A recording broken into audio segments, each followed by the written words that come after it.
and get started here. Transition away from that. Sorry. So, where we last left off, welcome everybody who's watching. Where we last left off, you all had slain the general, who is this massive catfish that was in a lake on Baron O'Kara's, kind of his barony. That made you guys local legends, got you some loyalty points for your region, and just a big old meal that you're going to send back for like a barbecue back in your hometown of Stakis, which there was some discussion to renaming eventually. You guys have gone really all over the county of Moret. You guys went through the Voynham Barony, the Stavian Barony, Lake Pensaris, Lachlan Lake. You helped Swan Maidens. You cured curses of baronets with true love's kiss. You helped a town that had purposefully cut itself off out of fear. You went into the woods and helped convince bandits that they should work with you guys rather than against you. Even stopped in to say hello to the Baroness Legate. I'm blanking on her name right now, but the woman who used to be... Oh, sorry, excuse me. A, like, head in the military of Taldor. Honora? I feel like Honora was the other one. Am I losing my mind? Oh, no, you're right. She's the tavern keeper. Yeah. Are you talking about Adela Voynham? Yes, it was Baroness Adela Voynham. She's the one you showed up and she was like actively practicing against target dummies. Like she's very militaristic and she is very much backing you guys right now. You guys have not quite advanced to the next tier in the town. But you, I believe, are right on the cusp. And the townsfolk of Stakis are starting to take notice of all the effort you all have put into making this a better place. I believe with your... Oh, I didn't have my Google Sheets open. Apologies.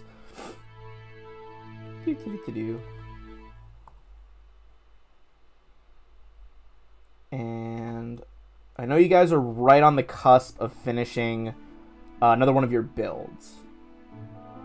And we did give you guys permission to make a improved public house.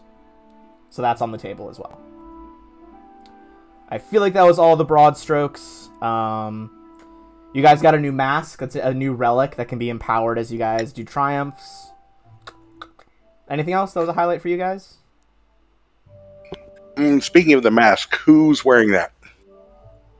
Phineas is wearing it. I believe left off Phineas was wearing it. All right.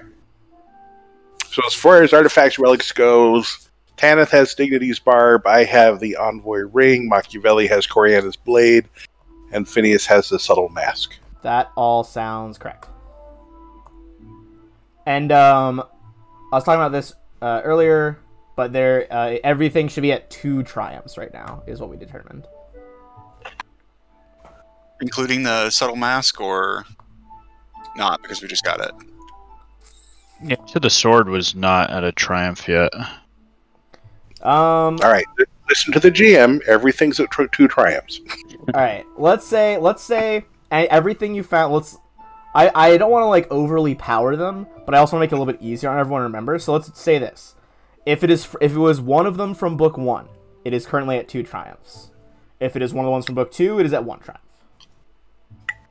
Is that like simplified enough that we can all agree on? Cool.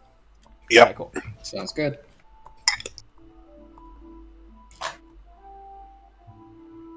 It gets a bit complicated eventually when you guys have like relics from like 4 different books and it's all different.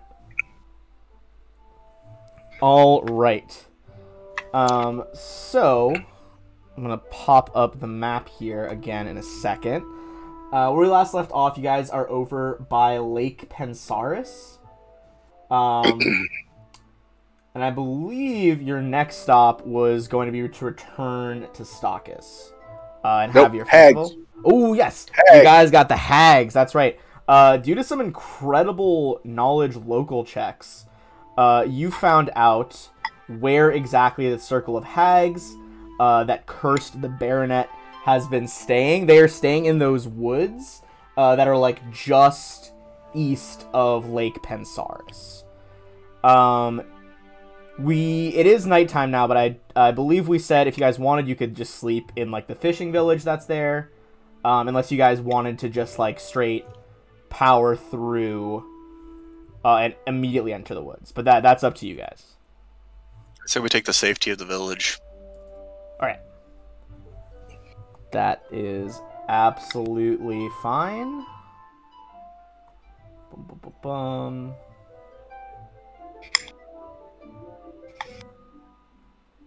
All right. So in that case, was anyone down any health or anything? If so, if you don't have any heals left, you can do the standard heal roll to see if you heal double your level or just at your level.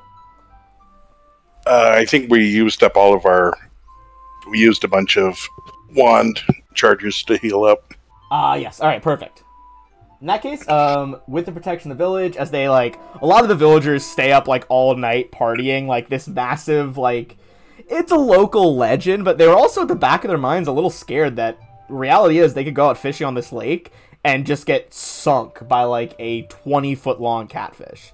Terrifying world to live in, truly. That being said, you guys have made them feel safe again, and they stay up all night. The warmth of their fires and the lights kind of keeps anything bad at bay. I'm going to move us over in just 1 second. Oh, sorry, excuse me. I have the hiccups for some reason. Alright. So the next morning, as you all wake up in that village, is there anything you would like to do before you go into the woods in search of the hags? You know that this is a coven called the Sisters of Indulgent Dreams. Give Tanith my ring of protection. What quality is it? It's a +1 deflection bonus. I think I already have one. Let me check. Okay. And in case the hags have any spies in the village, we're not telling anybody what we're doing next. Fair enough. Oh, I only have a cloak and amulet. All right.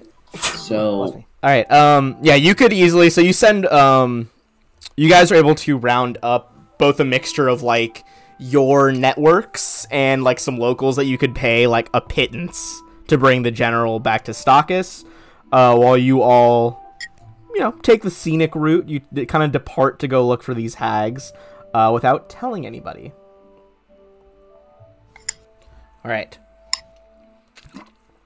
As you first enter the woods, go ahead and give me a survival check.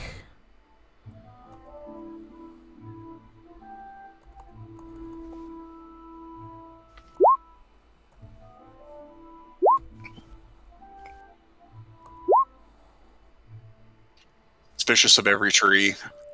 I've been fucked before. Alright. Yeah, fresh off being just absolutely just pounded by the trees that the Ent summoned to fight you all. So with that 26, especially assisted by the +3 from Valeros, you all begin heading deeper and deeper into the forest. And kind of tracking, like, at first it's like broken branches and what seems to be humanoid footprints. But as you go, it becomes like areas of decay and like swampy, like moss peat ground as the forest slowly gives way to this like central area of swamp. It's not really seen from the outside, but now that you are in the middle, you can absolutely see this area. Phineas, conjuring that mage armor around yourself for further protection. And I'm going to shift you guys over to the swamp. Go ahead, and you guys would be approaching from the east. So go ahead and drop your characters on this side of the map. And I'll get that turn order out of your faces, because you don't need that right now.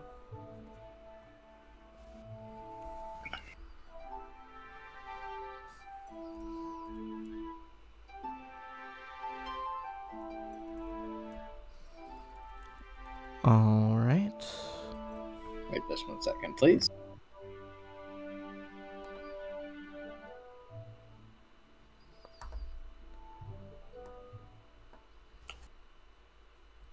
How do you set like crit 19 to 20 on here? If you look at your character sheet, hold on, let me pull yours up. Which one are you? Who are you setting it for? For Toddy, since I need to like have a more available attack for her instead of just typing it out every time.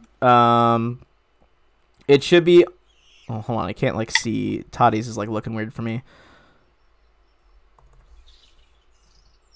All right. Well, I'm just doing it on Tanith's sheet. Oh, okay.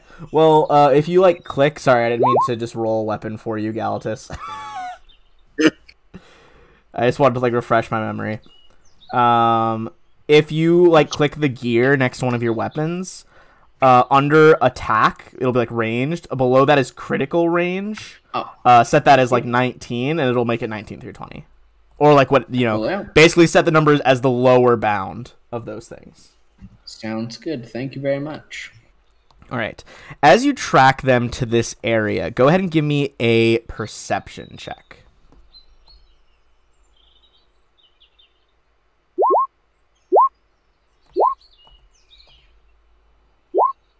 Still have to roll it that way for perception, though. Yeah. Yes, sir.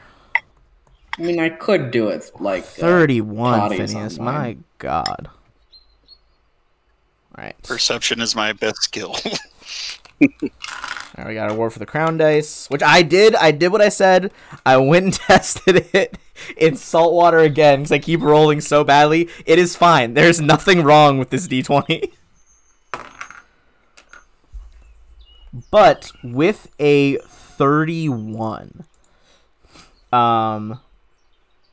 you hear something up ahead, Phineas, and you see slight movement. The branches here, first of all, you look up and realize that the trees that haven't fallen in the swamp have like grown past where their boughs would normally stop and have interwoven to make this like darkened canopy, which is why it's so hard to see all the way forward. That being said, as you see like this has been done on purpose, you hear over the sound of like creeks babbling, you hear quiet mutterings. Yes. Oh, the Baronet should be quite on his way now. Yes, he says, oh, an Ettercap. Indeed, yes, sister, an epic Ettercap indeed. Alright. You cast your buffs. You can sense that that is coming from about, like, 80, 90 feet in front of you guys. It sounds, by the way they're talking, Phineas, that presumably the hags have not spotted you guys. Are you trying to sneak up on them, or what's your plan here? Yeah, I'll kneel down and I'll put my finger up to my lips. They're over that way, not far, about 100 feet or so. Should try to sneak up on them, get the drop. I'm guessing you don't want to parlay first. Not I mean, particularly. they're hags. Parlay's how you become a spider. I ain't gonna be no damn spider. Still got that fear, don't you? Why don't well, never mind. I was going to say I could go in first, but I think a surprise round might do us better. All right. If you want that surprise round, go ahead and give me stealth checks. And this is going to be kind of verse like a just group perception check from the hags.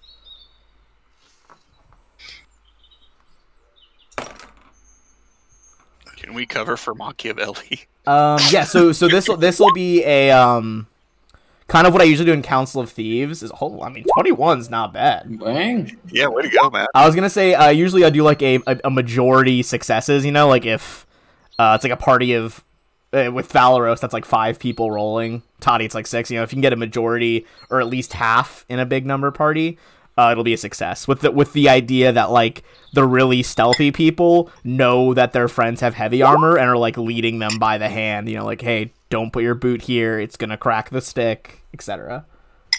All right. Or, you know, Tanith being Is blind. that... Ooh, are those going to be majority successes against the Hags? Let's double check our Hags bonus.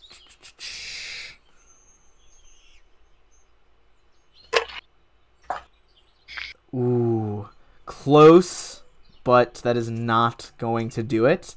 I'll say you guys could probably... You could get closer before they spot you, because it wasn't that big a difference. I'm going to say I'm going to give everyone about 20 feet of movement to work with here before you get noticed. So whatever direction you want to move your characters, you totally can within 20 feet. So the grid is missing for me. Yeah, on I the... just saw it. It is... The grid starts on the right side. I am unclear why it's like faded out. Is that a new feature they added? What? Okay, grid is on. Oh yeah, it does. It moves as characters move. I don't like that. I don't like that. What? That is not helpful. What? I don't... What would the benefit be? Less obstructive? I don't know. I guess. I mean, I'm intrigued. Okay, well that made the opacity for the lines that are the part you can't see thicker. Alright, well, I will work to rectify that as we do things. You get to about here, and you can see the there are 3 hags with greenish skin. I'm going to show you guys the handout right here. They're like covered in like dirty swamp water. They're semi-deformed. And as you approach, they're like, one of them's like, "There, sisters, look! Adventurers wish to trifle with the coven?" And we're gonna roll for initiative. I really hope we don't lose to these people. You're lucky Olivia's not here, Machiavelli. She might try to set you up with one. Alright, let's get some... Not the worst prospect I've Ayo, been I got attempted. that 7. That's not the worst prospect. Jesus. Ayo, another 7. Okay. Alright, let's change things up here. Let's get some creepier music because you guys are fighting hags. Hags are not known for their cheer. I like the polite forest sounds. Oh yeah, just the lovely cheeping birds. Alright, let's get some hags up here. Okay, that wasn't a terrible initiative roll by them. They don't have great initiative, but it wasn't a terrible roll. Alright. 1, 2, 3. And Toddy's acting on your order, right? Correct. Alright. Since we have the same initiative 1, bonus. 2, 3. Who are we missing? Phineas. Did you roll? He did. He got. Oh, okay. Phineas, I'm just gonna add you in manually here. Give me 1 sec. Okay. Sorry about that. No, you're good. It happens. Dude, the amount of times, like, as a player, I don't click my token before I roll that, I, like, can't judge anybody. Also, that's a nice tight group of people to pit. Alright. Machiavelli, Son. as you see these, like, horrid, again, just, like, lumpy green hags turn towards you, what's your move here? Do I know if they're deformed but still human, or are they not at all human? I think you would have figured out from like the stories and the roles you guys had earlier. Hags are not human. They're like a different breed of monster entirely. Sometimes they will hags will lead to the creation of changelings, who they like swap in for humans as kids. But hags as a whole, they are like beyond human at this point. They are monstrous humanoids. Well, I'll double move up and make myself attractive. Okay. I didn't know what you meant at first, but yeah, as an attractive target, you sprint up, shield kind of like reflecting what little light shines in this darkened swamp, right up to the hags. Attractive in all sense of the word. Just a beautiful night. These are beneath Galatus. I gotta bite the bullet. You All could, right, charge them. so, I will move 20. All three of them, and I'm actually, give me 1 second. I'm gonna make their cauldron emanate a bit more light because there is like a tiny like green fire beneath this bubbling cauldron that is giving you off a little bit of light here, so you can see the surrounding hags. That's so weird what it does with the... Yeah, I don't know why like vision deletes the lines, but light does not delete the lines. I also tested this like last night. It did not do this. Okay, but moving on. Things happen. You see Machiavelli that all three of them like... Well, let's work our magic, sisters. And they start like sprinkling in like roots and mushrooms into this cauldron, which bubbles with like this green sparking magic, which then flows over to Machiavelli. Those of you who have knowledge arcana can make that roll. Or spellcraft. Phineas, with that knowledge arcana roll, you can see that since this is a fully formed coven of at least 3 hags, Phineas and Galatus, you know that they can do coven casting, where they like work their magic as a group, which lets them use spells they don't normally have access to, but they can like empower each other, and if they all do this as an action, they can do like a more powerful spell. So if we take one of them out, they'll have to stop. They won't be able to do that anymore. Oh yeah, with a 23 and 25, you would know that for like coven magic to work, especially hag covens, it is a minimum of 3, and you guys know that there are in fact only 3 sisters of Indulgent Dreams. All right.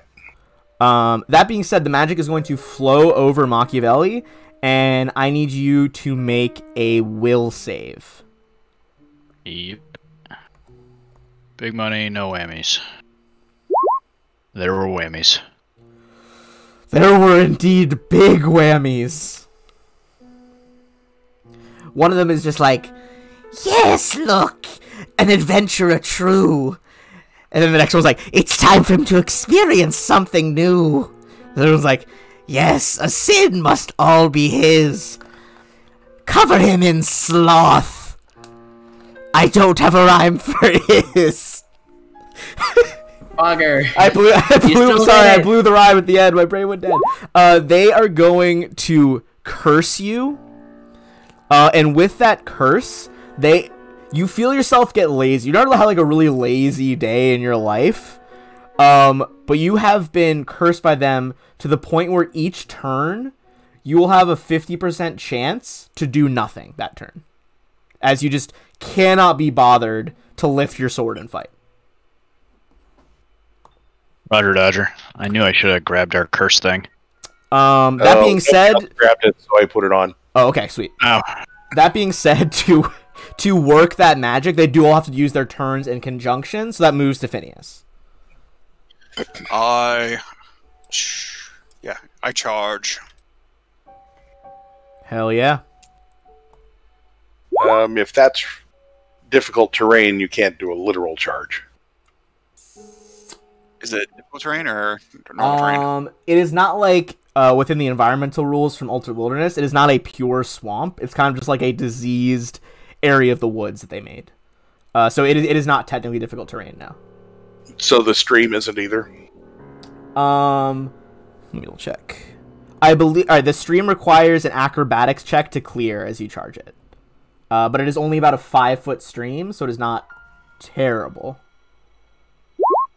A 25 would do it. You just, as you're running, you just like, from, behind here, like one little leap over the first stream, touchdown, second jump, end up by the hags.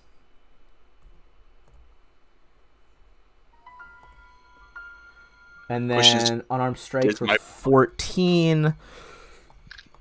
Sorry, I'm just double checking. A 14 is, and this is against regular AC. Yeah. That is not gonna do it. You kind of like impact them, and there's like this soft, squishy resistance that kind of like vroom, like bounces your fist back off. Some of the other like swampy composition is protecting them, which brings Punching us Jello. to Galatus and Valoros.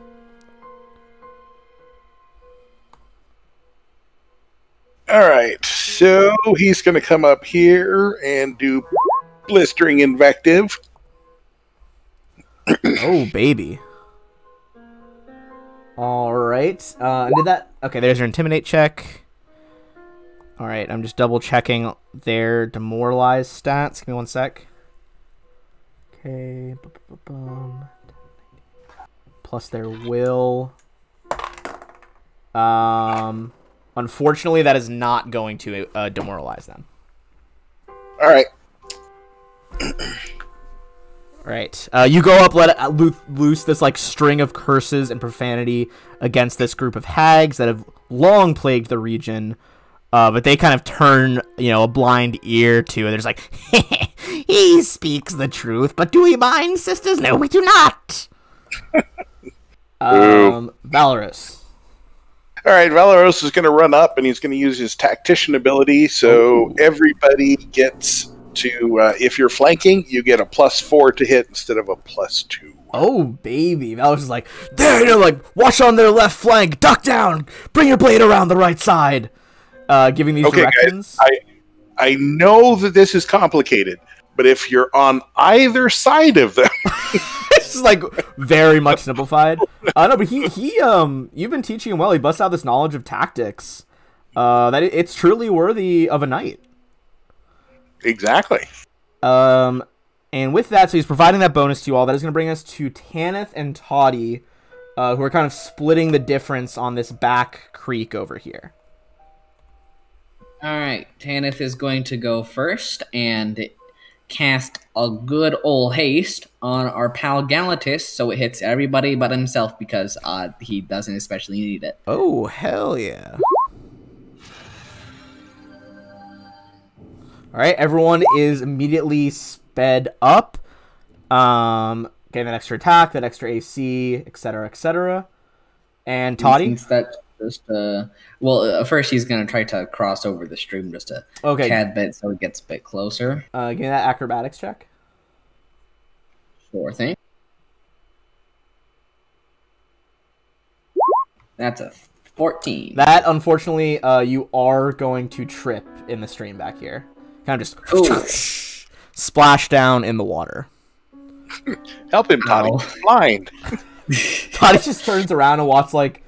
I mean, yeah, he can kind of see within 30 feet, but to, like, the hags, it's just a blind man just fully falling face first into the river. Alright, and now it's going to be Toddy's turn. Did we curse that one? I don't recall. She is gonna slither on up and pelt this one with some arrows. Alright, go ahead and make those attack rolls with the hasted attack. Okay, so I got a crit and a 22. That is going to confirm the crit on a 20. Which one of them are you hitting? -5 since of BAB. Oh, it's so 15 is the crit confirmation? Yeah. In that case, no, it does not confirm. But it is still a hit for 9 damage. That's the lead hag over here, like the one closest to you. And then, got it. And then the 22, so that is 9 and 10. And that ends my turn. Let's see. Got it. That is going to bring us back to the top to Machiavelli. Machiavelli, you can either do it just a D2, D100, whatever your call is. Just say high or low if you want, whatever you want your success to be. Or I can flip the coin. Your choice. Taking the high. All right. D10. Hey, hi. You can move. You feel this laziness, but you push through it. 5 up. And the first one just got hit with an arrow or two? Yeah, this one just got hit by some arrows. Okay. It absorbed Phineas's attacks, but the arrows got through. I will try and take care of that one then. Okay. Go ahead, be my guest. Alright, Coriana's Blade. We got a 23. Okay, so hit, miss, hit. I don't know. Yeah, okay, so Hit, miss, hit, miss. And then you also have a haste. Got it. Is that including the hasted attack? That is not including the hasted attack yet. Okay. Do you want that on the sword, I assume? Yeah, I'm trying to think. Would that get the -2, like 2-weapon fighting would normally, or would that be a full It bonus? would be, I believe it's whatever your highest VAB is based on like whatever you did that round. So since you're doing 2-weapon fighting, it would be Do it like the -2. yeah, the attack number 1, Coriana's blade would be like the equivalent. Okay. So just the attack 1. I saw that, Tanith. So that's a crit. Holy fuck. I regret reminding you about the hasted attack. Okay, hold on. Let me just subtract the first 2 hits. So you got that bludgeoning and slashing damages, and this is with Coriana. So you lunge forward, and with 29 slashing damage, just cut across the first hag. She looks like she is ready to drop, but is still barely standing. As just like this gross green blood kind of bubbles out, and you see she actually like leans over and tries to spill that blood into their cauldron. Good work ethic. I don't mind. Working to the last. All right, so back to the hags. I'm gonna say,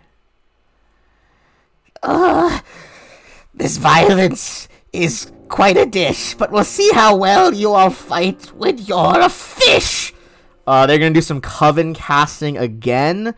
This time it is gonna be a will save from Phineas as that green smoke rises out of the cauldron and forces its way towards you. Sorry,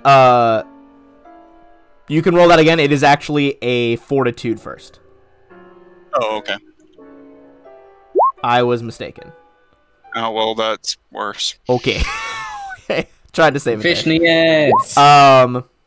So you are... Let's see. This is going to be... I just want to make sure I get the exact rules so I don't mess you up too bad here.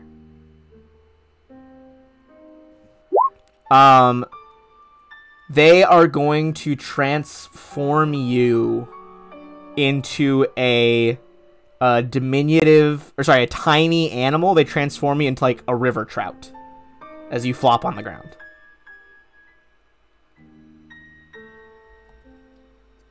Do I get to do another save on my turn? I believe so, yes. I'm just double checking right now. Do we know what spell that was? Give me a spellcraft check for those of you who saw it happen. Phineas, as you look down at your palms, like tuck into your chest and like turn into fins, you have enough wherewithal to realize they are casting Baleful Polymorph on you. Good. However, next turn you are getting another save, and if you pass it, you still keep your class abilities and spells.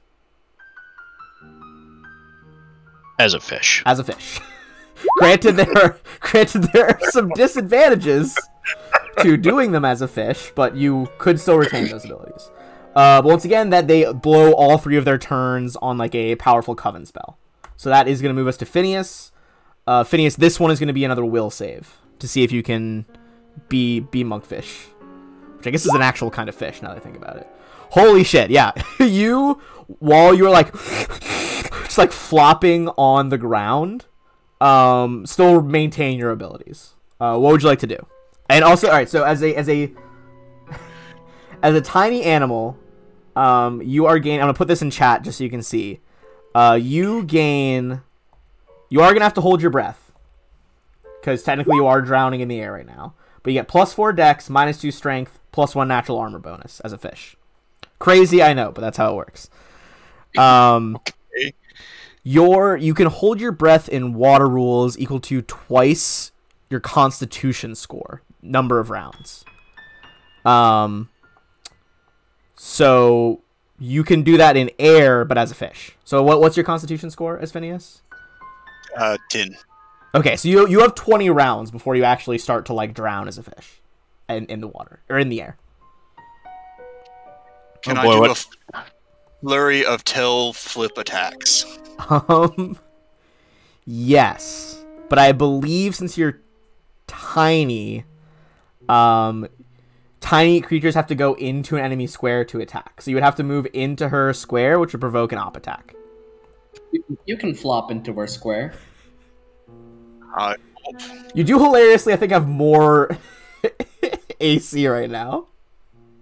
Yeah, because they have +1 from the haste and +1 God from the natural All right, armor as, and +2 from the dex. This badass fish flops into her square. She is going to try to reach down and claw you, just utterly flabbergasted that you're like continuing the fight.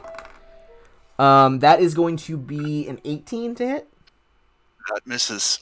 She gouges out a chunk of earth as the fish just like flops over to the opposite side. Miss. The last one is a hit as you just bounce off the ground and fucking like roundhouse slap her with your tail. Question: do I have flanking with Machiavelli? Because that would be 19, 19, 25. It would, and you're technically, yeah, because you could draw a line from your fish to Machiavelli. So, yeah, and it's the +4 from Valeros. So 19 is going to hit. So that's actually 3 hits. They got a bit of resistances here. It's magical attacks. Oh, your fists are magical, right? Yeah. Yeah. Oh, and I forgot my chill touch that I have on, so we'll just add in this damage too, +3 to all that. Okay, hold on. I'm just doing math in my head. Okay, yeah. Before I even get to the last 2 chill touches, that is going to be enough. That it's less that a fish overpowers a hag, which would be a little ridiculous. What happens is you manage to surprise her enough, knock her off balance with this damage, that she collapses into the cauldron, which then cracks. It's a really old, rusty cauldron. The liquid spills over the ground, rendering one of them dead, the one you just killed, and the coven magic now stops. So I'm just going to kind of drag her out of the way. All right. I would like to flounder menacingly on the ground. What would you like to do? I would like to flounder menacingly on the ground. All right, you flounder menacingly. Damn, really thought that was going to be more... It was, like, honestly, that will save was going to be hard, but you got 31. I mean, on a nat 20, that's very impressive. Galatus, you see one go down, but you know that these hags have lived for a very long time. They could still be quite dangerous. What would you like to do? Well, I'm going to...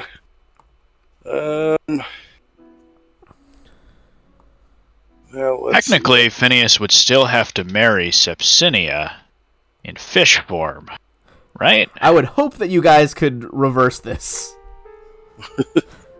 Just saying. It's a fish union. Weird. I already have enough fish stuff in Rune of Aslant. Alright, sorry. Galatus, go ahead. Alright, so he's gonna pop up to there. Okay. Let's make an acrobatics check. That seems fine. That is absolutely fine. And he had studied target on the other one, so I need to turn that off. Okay. But he did it in his prep, Bane versus Hags. Oh. And so, do I count as flanking with Phineas here? I don't believe so, because since he's tiny, he can't actually threaten from his own square. That's true, he can't. Alright. So, we will just do that. I mean, hey, it's still 31. That is absolutely a hit. And then we'll do it again for haste. Oh, wait, no, I didn't. I moved. Oh, so yeah, just you already moved. Okay, so 31-14. That is absolutely going to hit. As that kind of like jelly-like surface that Phineas first punched, your rapier just sinks like deep in. Ah. All right, that brings us back to Tanith. Well, to Valeros. Oh, sorry, Valeros first. Yes, go ahead. Alright, I can't get anywhere.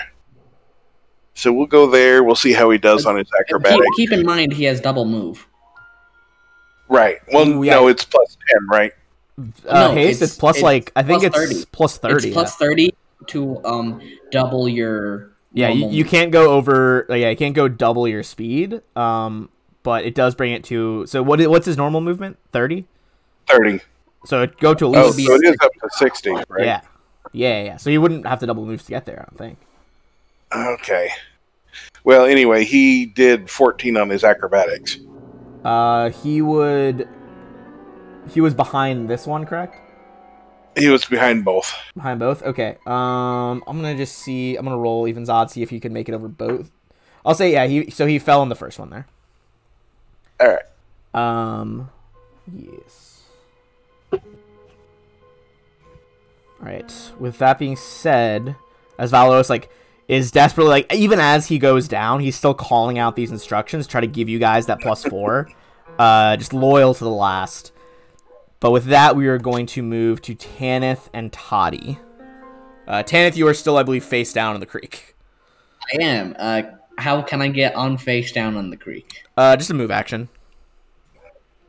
To stand up. A move action just to stand up? All right. So I guess I'll do that, and then I'll do a full round action to move. So. Sorry, I could hear two people talking at once. What was the second part? Could I also do a full round action to move, or just get up and that's all I can do? You can get up and use your standard to move. All right.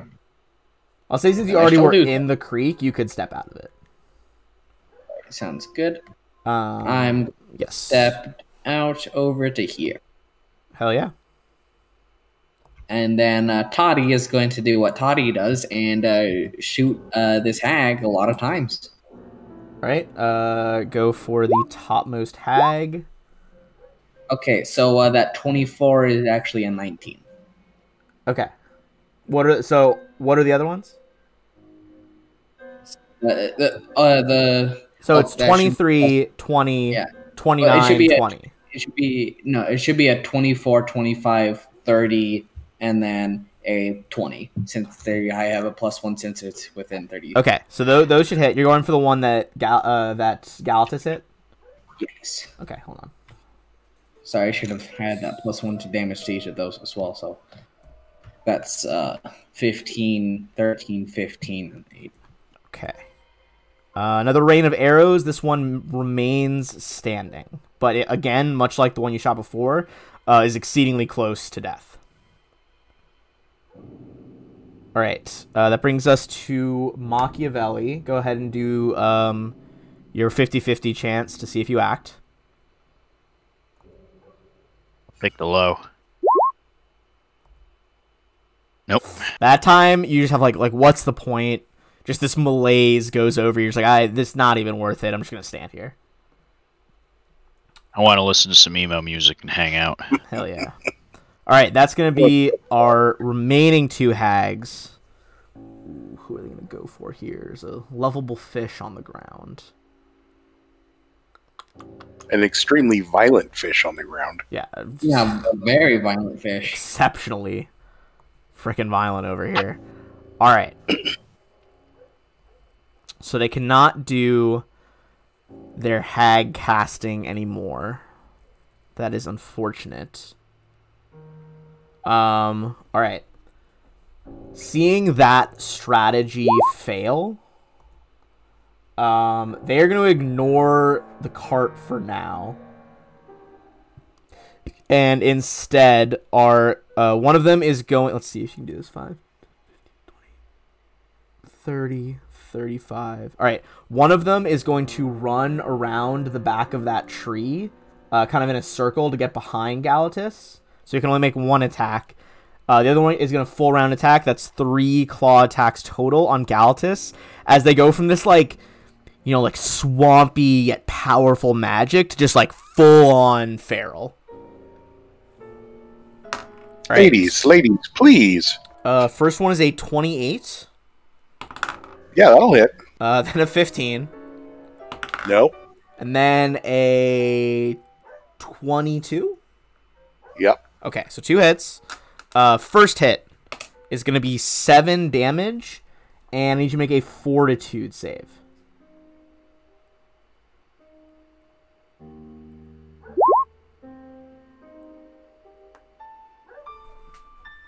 All right. All right, so you are going to take 2 points of strength damage. As the claws kind of rake through you, they seem to glow this poisonous green as the hag, like, draws your strength out of you. Boo.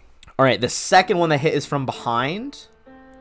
And that is going to be exact same thing. Another 7 damage and 2 more strength. Do I get another save? Yes, sorry, you do get another fortitude save on it. 2 more strength. 2 more strength. I stand by my statement. Right, they are both going. Yeah, they're just like, kill our sister, will you? We have been staples of this land for years and years. Who are you to come in here and disrupt the coven? They seem to be like just fully losing it. Phineas. To a tree. I flop into their square and I murder assault them. Okay. Are these all the correct numbers? Yeah, those are all the correct numbers. I've got the flanking in. Okay. Hold on, I gotta like click around your token so I can reach them. Yeah, I was gonna say roll the cold. As they are focused on Galatus, you begin using your knowledge. You're lacking in strength in this fish form, but you're not lacking in knowledge. You begin to target their pressure points. Even though they are monstrous, like all humanoids, they share similar, physiology. And as you target those pressure points, the second hag is going to go down. As you kind of hit like the back of her legs a few times, ice, crinkles up the back of the hag. She collapses, and her head just strikes itself on that fallen tree. Instant head wound, dead on contact.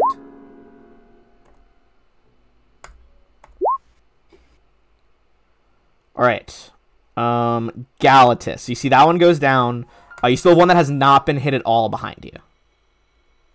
All right. So let me see if I can get a flanking partner up here.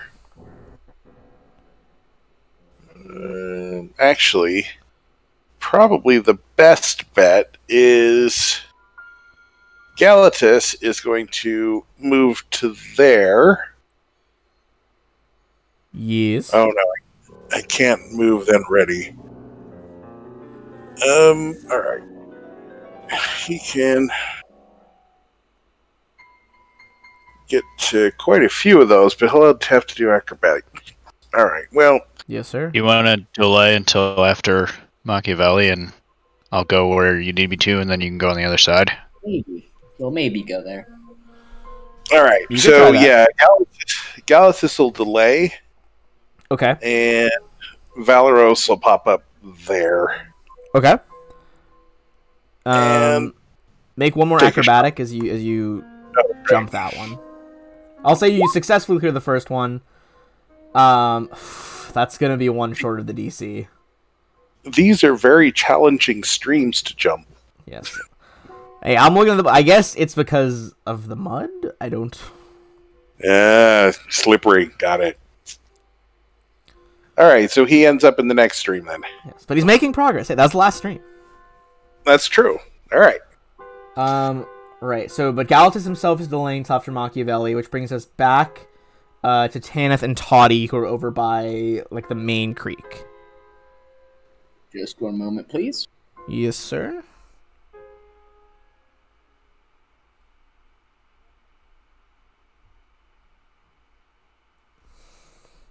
All right. Now that we are in full position, we are going to do what we do best and shoot something until it dies. Was that not already what you were doing? Well, now we're doing it like in tandem. Oh, as a squad, okay. Squad prickling. Alright. Okay, I'll disregard that very last one. Okay, hold on. Let me go through. So first one, is that like actually 26? Yes, every number except for the fourth for Toddy, which is -4. And then the 2 dignities barbs are the true numbers. Okay, give me 1 sec. All right, so first one's a hit. Second one's a miss. You said that third one is -4 as well? The prickler? No, it's not. Okay. So Fourth. Fourth one is. Okay, so hit, miss, hit, miss. So 7 and 12 so far.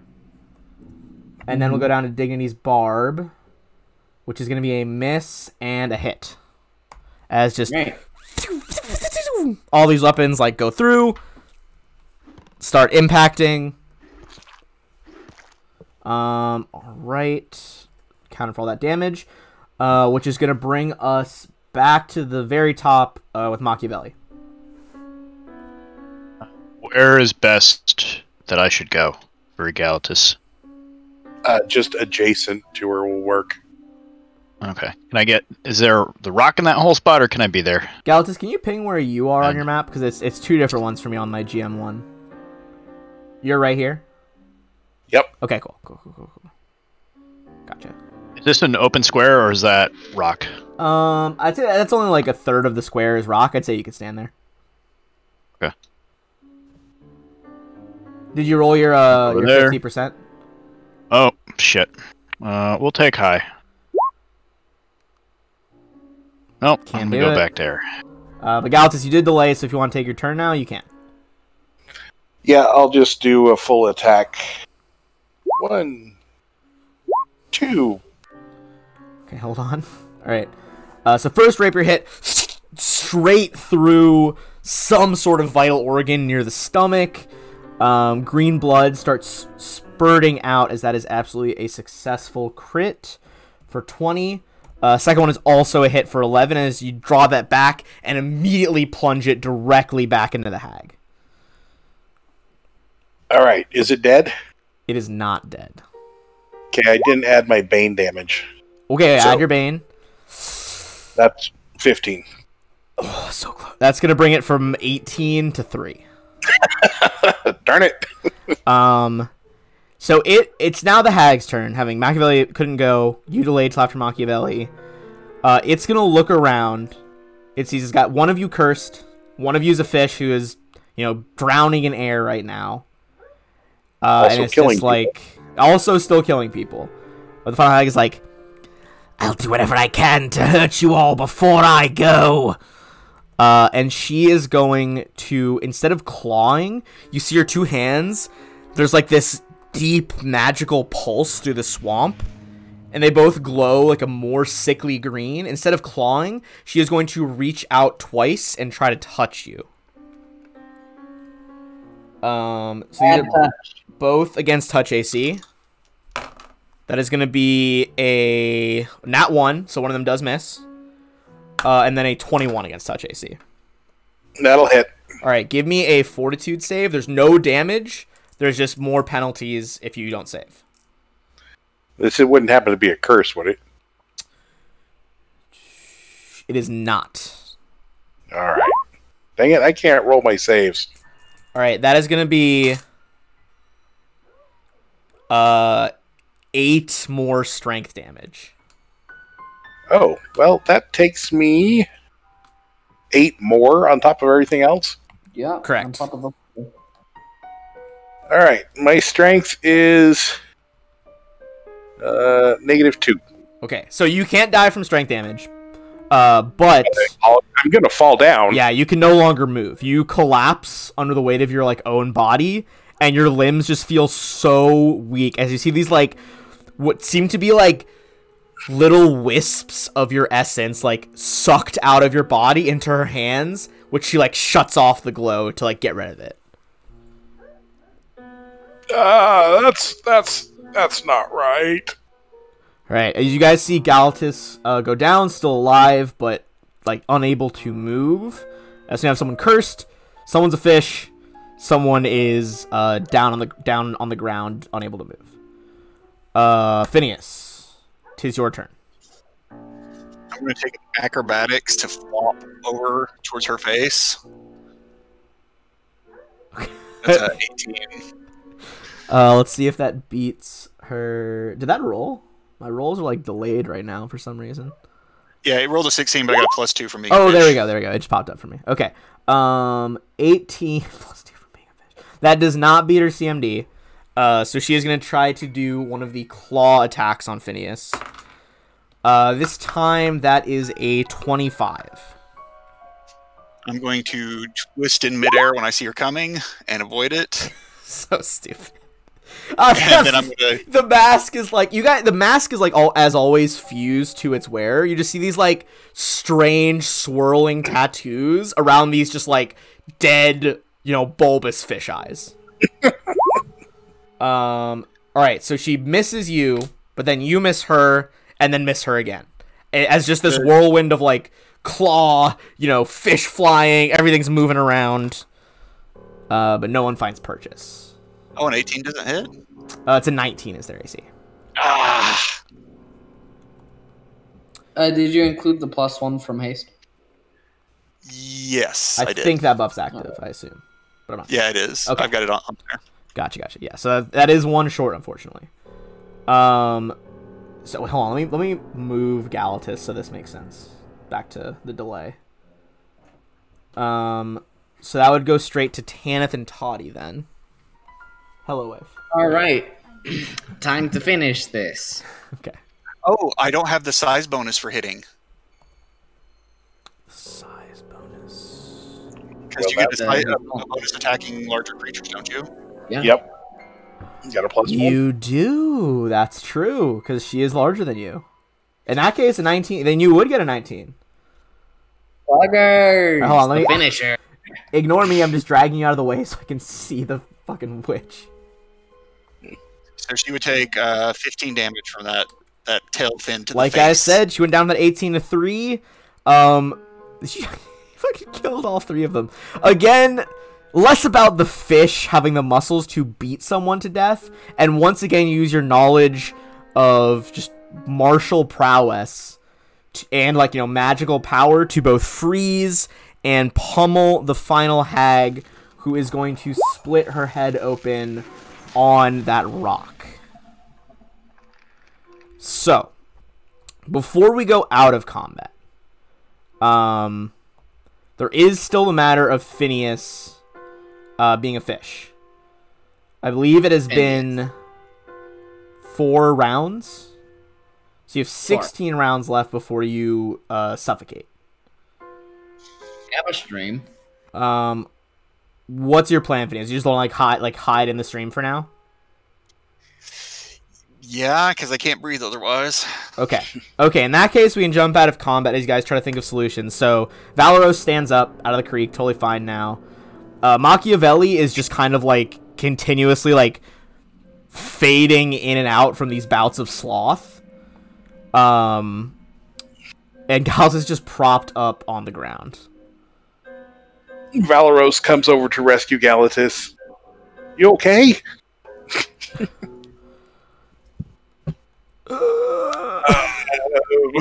I can't move. She drained my strength. But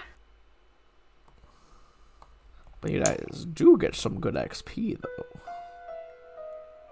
Can I borrow the no curse thing for a little bit? Yeah, periapt of protection. Wait. Galatus has the periapt of protection against curses. Yep. That one was the strength drain is not a curse. It's a thing hags can do called weakness. Where they to be a hex or curse. Is there any way to heal it?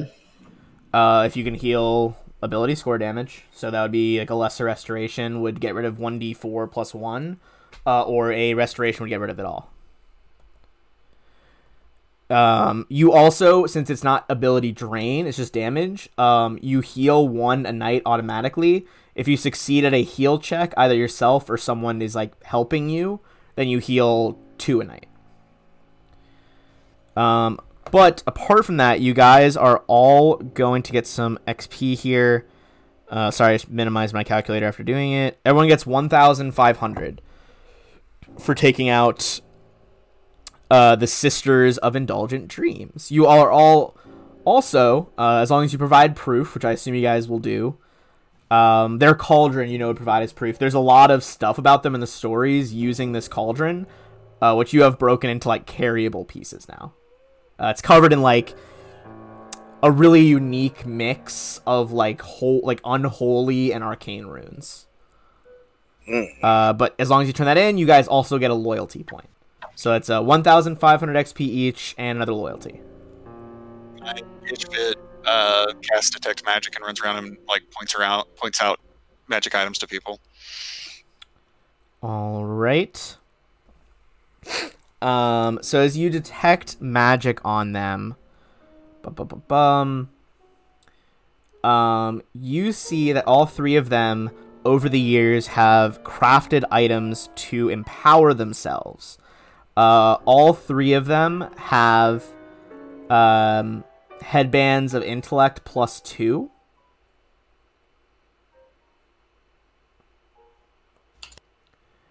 And then they each have a amulet of natural armor +1. So 3 of each of those items.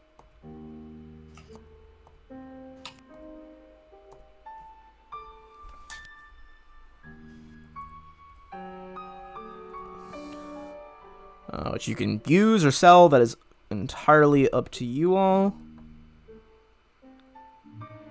Also, remember, lest we forget, by the time you get back to Stakis, your messengers and traders would have returned with the gold from the stuff you sold. Yeah, if only I had hands to do something with all that. Look, yeah, fins are like the hands of the sea. Give me a knowledge arcana check. See if you can figure out what would break this effect. I'm assuming it's still. Yeah, you would know a dispel magic would break this. You don't need anything more powerful than that. Alright, well, we're gonna need to find someone to do some of this stuff here. I would request to be uncursed at some point. Give me a knowledge local check. See who you can find. Or who you would think about.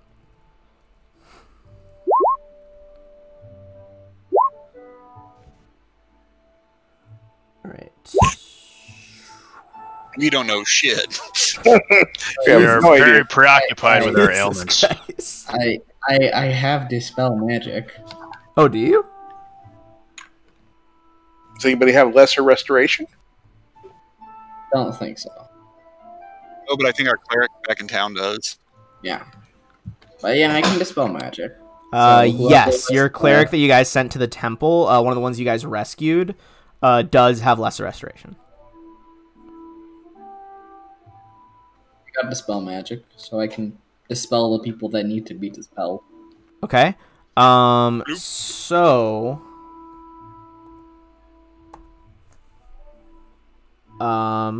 you wouldn't be able to dispel a curse. That would need like a remove curse spell or something more powerful, but you'd be more likely to find a remove curse spell. For the other one, you're gonna have to make a like targeted dispel check. It's a D20 plus your caster level, and you have to beat a DC 11 plus the spell's caster level All right. So to see if you can reverse that. 21 is my check. 21 is going to do it. As you like hold up your hands over the stream, this like slow spiral of like magic runes floats down through the air with like a pulse of your magic. Phineas, you go from being like, head forward, constantly swimming upstream, just splash, full person again. Splashing in the water. Yeah, just like trying to do like a swim and like like start spitting up water as you can no longer breathe it. To be honest, Phineas, that was quite. You experienced quite the combat prowess while in the fish form. Are you sure you want to be human again? We're never talking about this. All right. That was the most fantastic fish fighting I've ever seen. I mean, I gotta agree. Maybe I'll find I gotta agree. I've never seen that in any of my games. Maybe I'll start my own monastery, Way of the Fish. Jesus Christ. All right. Yeah, So I'd like to see that. You guys waited till the next day. So despite this like dark swampy area, it's only like taking account for the survival checks you guys made. It's probably like 10:30 in the morning. Still, it's still pretty. You could make a. Let me double check the map, but you might be able to make it all the way back to Stakis. I'm going to use my Ears of the City spell to see if anybody in the area knows somebody that can break curses. Okay. Go ahead and use that spell. 28. Okay. Some of the fishermen are like, "Oh, you all are back then. Welcome back."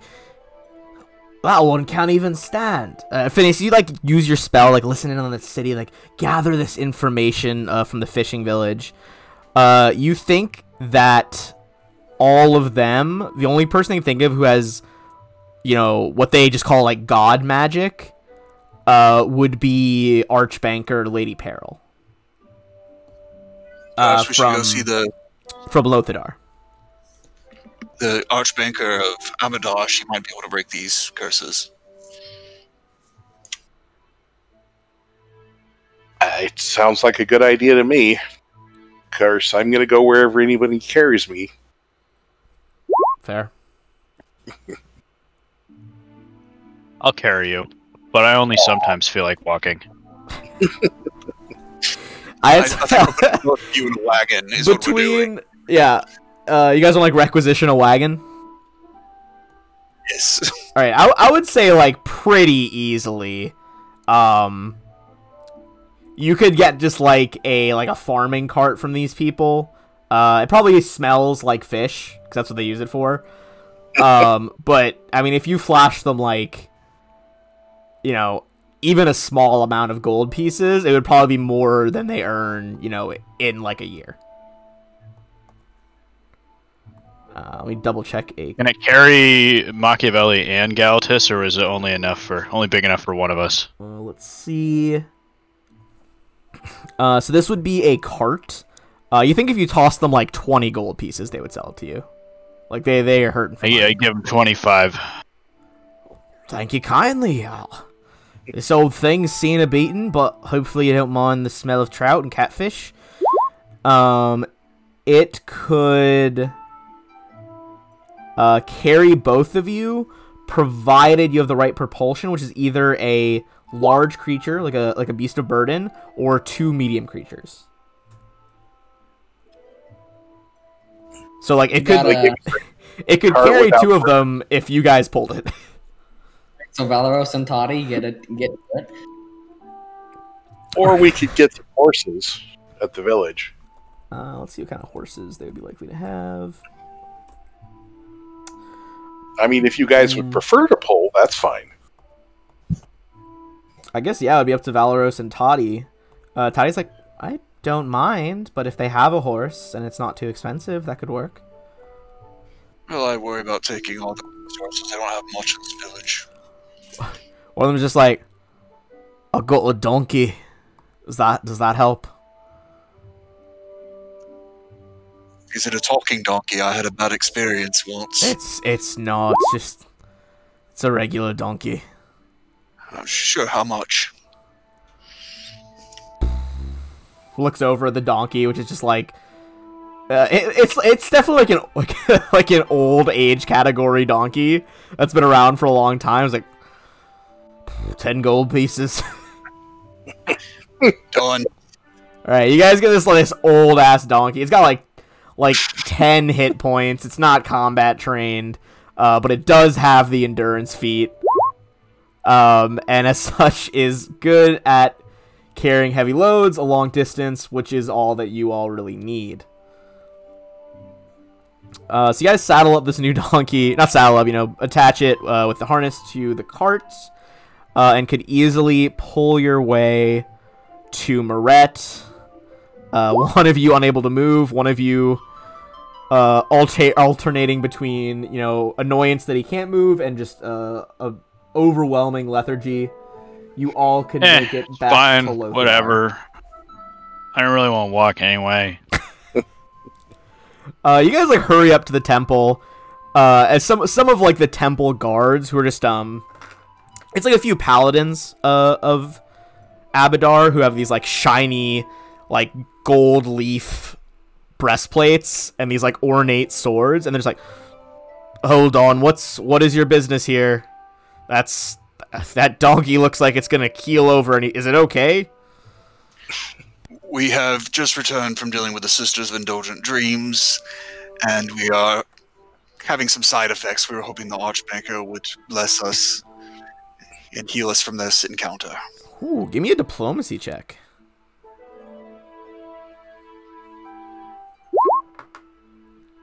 One of the guards kind of scoffs, so the other one, like, you know, grabs his shoulder and kind of pushes him back a little bit. And he's like, my aunt ran afoul of the Sisters of Indulgent Dream about 2 decades past. Took a few years, but by the end of it, she'd turned fully into a seabird. And for all I know, she's still flying out in the inner sea. I'm glad someone dealt with that covenant. It needed to be done. Here, I'll escort you in. I will attempt to give him a thumbs up. Give me... I'll say just give me a straight... give me actually a strength check with, like, a -5. You, like, hand shaking, raise it up a little bit. He's like, it's fine, I get it. You stop struggling so hard. You're okay. So you guys make it back in, and like pop up a picture of our Archbanker here. Once again, you are met by Archbanker Lady Peril. You all are back so soon. Oh my, you all are... What happened? Ladies of Indulgent Dream, those hags. We defeated them, but we were scathed in battle and could use your assistance. Poor Galatus has lost all of his strength, and our friend Machiavelli is only here half the time. You see she's like was about to point like, oh yeah, you know, they get the better of a lot of adventurers, and seeing they say defeated them, she like kind of looks at the guard who nods like, yeah, I believe it. She's like, oh, that's... To be honest, I thought they'd never be caught. I'd be willing to do this one free of charge. And you see... She first has the paladin that came in with you guys just kind of pick up our strength drained friend and put him on like the central altar. Where are my Abadar prayers? Here they are. And she just begins chanting this prayer over you. Just quick few second lines. As all she's doing is casting a restoration spell. She says, as Abadar is willing, so is it judged. And boom! A pulse of golden light emanates around you, and you feel the strength surge back into your muscles. You're able to stand. All right. Hallelujah. Praise Abadar and his grace. Well, I appreciate the religious outpouring.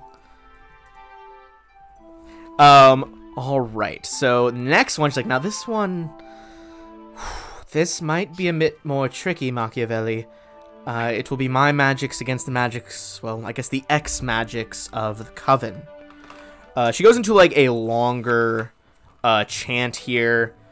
She, begins talking about, from the holy text, the Order of Numbers, which is, like, both a, like, legal treatise as well as like a holy book. It's a strange combination for the Abadar doctrine. It's like, with each turn of every tiny wheel, the civilization flows through the land. It is up to us to protect those who would assist this growth. And she's going to make a check against the curse. That is a nat 20. She holds her hand over you. Her golden key, like, looks like it's caught in a heavy wind. It's, like, flapping off her neck, even though there is ostensibly no breeze in this cathedral. And her hand glows and draws that, like, sickly green light of the curse out of your chest and banishes it in, like, a blast of sparks. So you were uncursed as well. She managed to succeed on that remove curse roll. I bow deeply to her and thank her. Trust me, it is my pleasure. All right. Glad she got that the first time, but you all are all healed up here. And it probably, so you guys got the donkey, so that definitely sped things up here. You guys are coming up from Lake Pensaris to Lachlan Lake.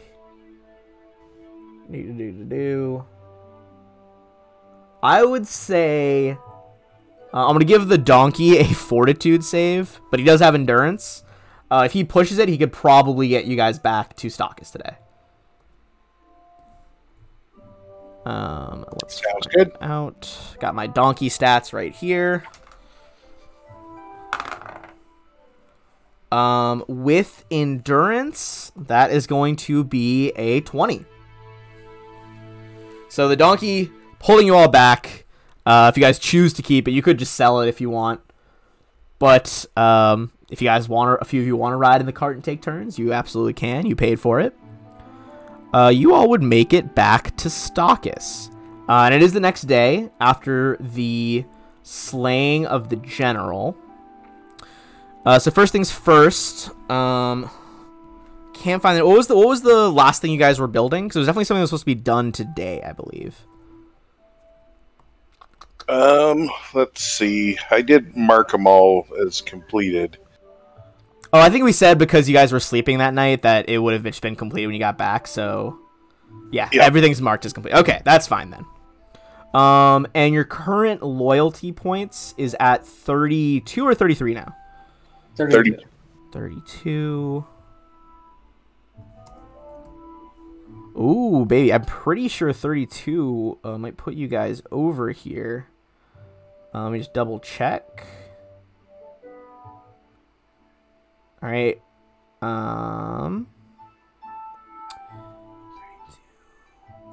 All right. So you guys have moved up. So first you were local villains. Now, then you were squabbling nobles, where you guys gained local support to, you know, help out a little bit, but people still weren't that keen on you after so many years of being abused by previous nobles. Some of the locals, with all these improvements you guys have poured in, believe that you all represent a better future for the county. And you hear rumors that, like, some of the guards and, like, men-at-arms over at the Baron's place begin to kind of quit their jobs. Like, they're not that into protecting this guy. So you guys have reached tier 3, which is a Spark of Hope, which is going to earn everyone 13,000 XP as a story award. Hell yeah, big boost. And that guard thing, that is a mechanic.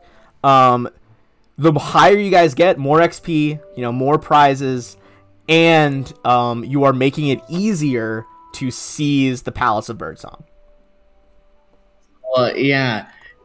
What was that, Dad, about saying, you know, oh, we'll level up by the end of the session? Yeah, sorry about that. Actually, I was having a discussion. I missed all the rewards we got. So what did we get?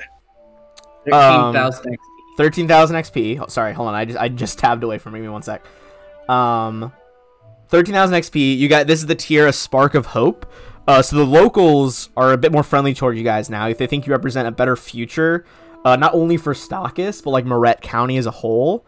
Additionally, you guys would hear, you know, down the grapevine that some of the like guards and men-at-arms who serve Count Bartleby are starting to like quit their jobs. Nice.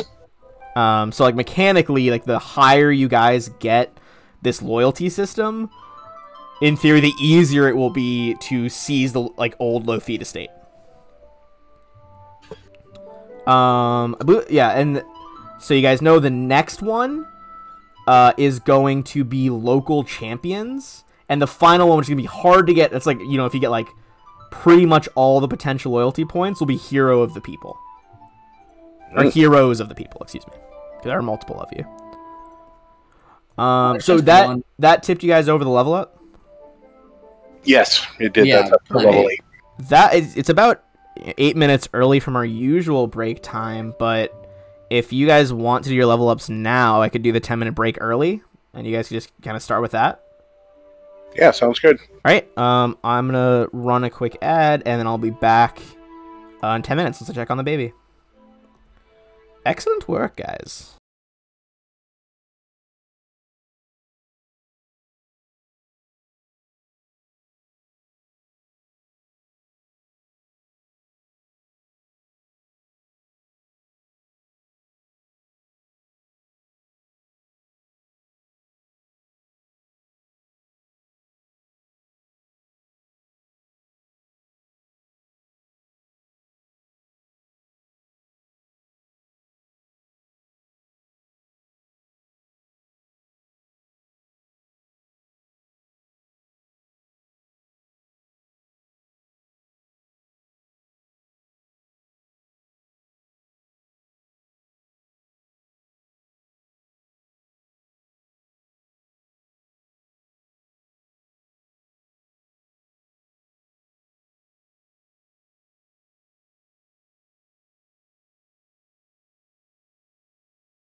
All right.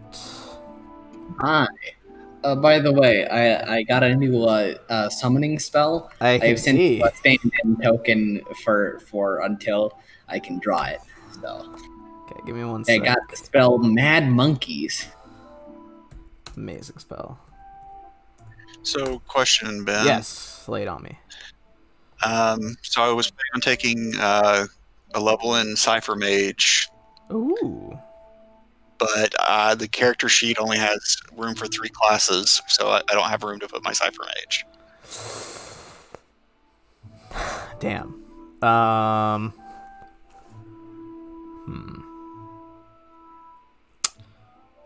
Could you... I wonder if you can add, like, just one level of a class but make it different.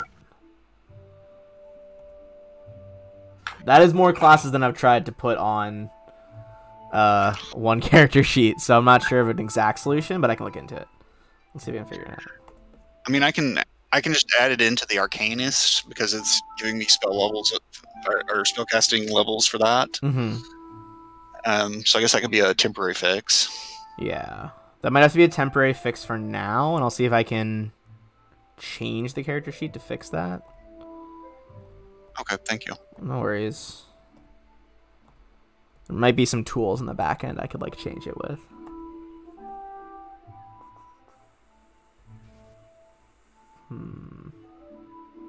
By the way, I will have to go again in like 5 minutes real quick to pick up my food. Okay. Well, for now, do we have... Is everybody else back? I'm here. All right, we got I'm still Galactus. working on character stuff, but we can go. That's fine. It's not any, like, immediate combat or things like that right now. Machiavelli and Phineas. Should be I'm good to go. All right, cool. Let's get back into it. All right. So you guys arrive at Stockus that night. Is there anything you want to do in the evening? You want to just, like, I assume you just get your sleep, get your level up. And then you guys got all that money back now. And you also got, I believe it was an additional 1,000 or so from the Baroness that could be used for town improvements. So between that and the money you guys got from selling stuff, are there any new projects you want to put in the works? Well, the one Baron was going to help build the bridge. Baron Tellus, I think it was. Yes, Baron Tellus said he would pay for the bridge. Which was Gold Canyon Bridge. That'll take 4 days. He did tell you that. There's probably 3 days left on that one. Is that... Yeah, I think that adds up.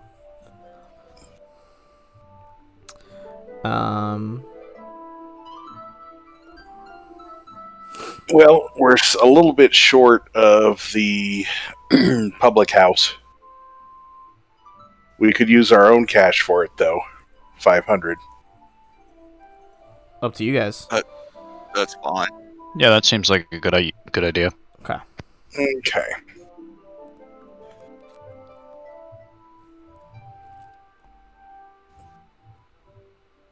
And then I've been working on ideas for like the advanced public house. One of the things it's going to do is it's going to improve checks that you guys make during any trials that come up. All right. Because we put in like a sweet Iron Maiden and like a rack.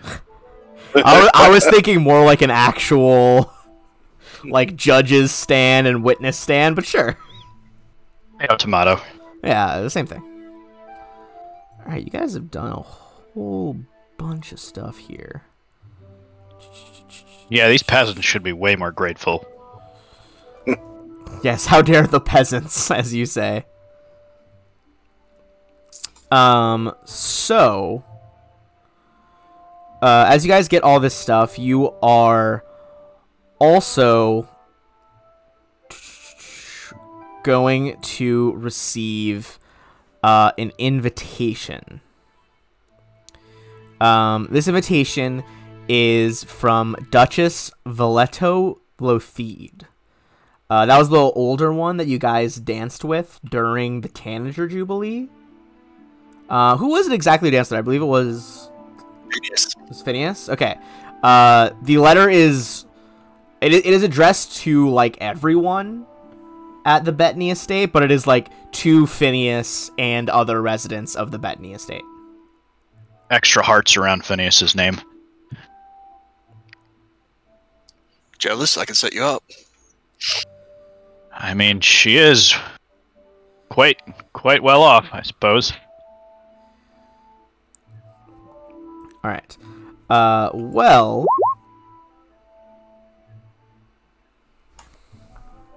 strength 12. Okay.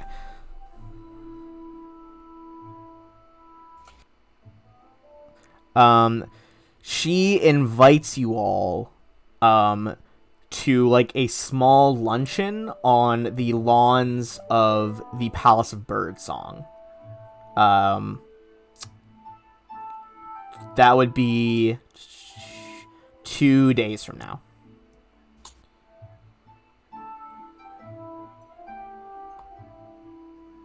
I RSVP. All right. Just mark that down as an upcoming event.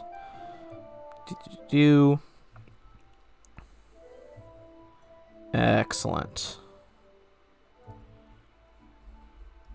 Does anyone else want an amulet of natural armor?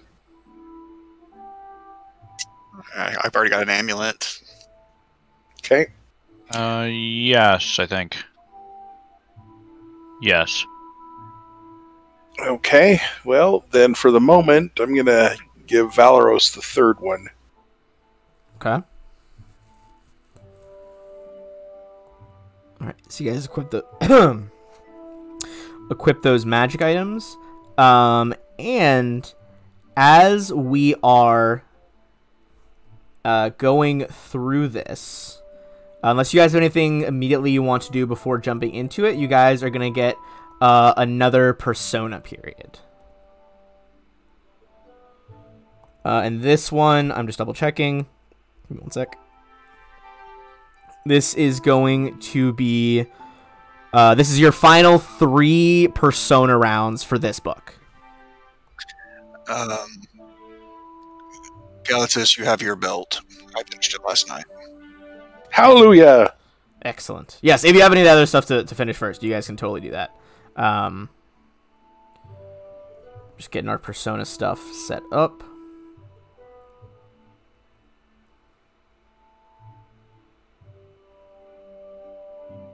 All right. So, What are we doing with the headbands of intellect? I don't know who's into casters. I was going to ask. So my mask takes up my head slot. Is the headband slot separate? Headband and head slots are 2 different slots. Then I will definitely take one of those. Okay. All right. Olivia also uses int for her infusion, so she might want one of them as well. All right. Well, I I think will she go ahead has and one. She might have a better one already. I'm not positive. Let me double check. See if I can see it on her character sheet. Machiavelli doesn't need one of those, but if we could switch it for a wisdom one, that would be super cool. Yeah, so she maybe I already get has a cursed plus less. She already has a +2. It was made by Vineyard. I would say if you, during the persona phase, if you wanted to try to like send one of your scouts out to like swap that for a wisdom one, you could use that as like an operation to like build up your power. If people would rather sell it or claim them as we have them, I would defer to that first. No, go ahead. Go ahead. Right. Sure. Last thing I do, I'm just uploading that Mad Monkeys token. And then, once you guys are ready for your persona phase... Ooh, actually, one sec. Let me clear the initiative order first. Just so that you guys aren't going over your own tokens. There we go. Okay. Alright, go ahead and roll into initiative for that. Let me put... if you don't have your tokens on, you can just drop them somewhere around Stockist down here, wherever you would like.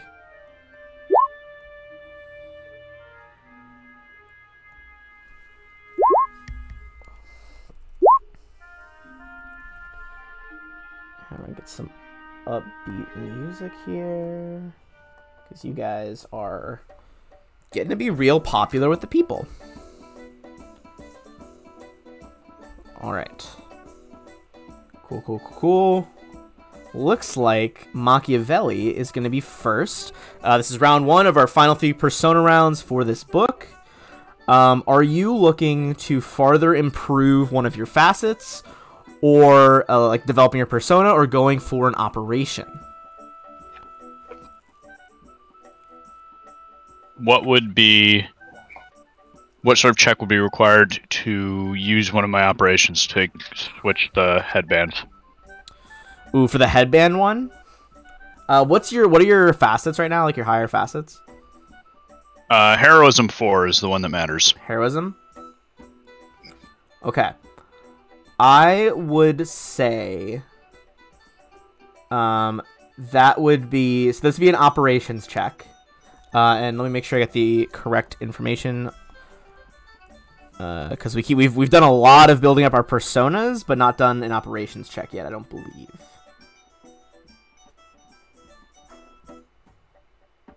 All right. So PC can only initiate one per phase. You must decide which operation you want to perform at the start of your persona phase. To determine the outcome, you roll an operations check. Operation check is a d20 with a bonus equal to the number of agents that you send on the mission. Do you know how to calculate your agents? I do not. All right, give me one sec. There is a set formula for it.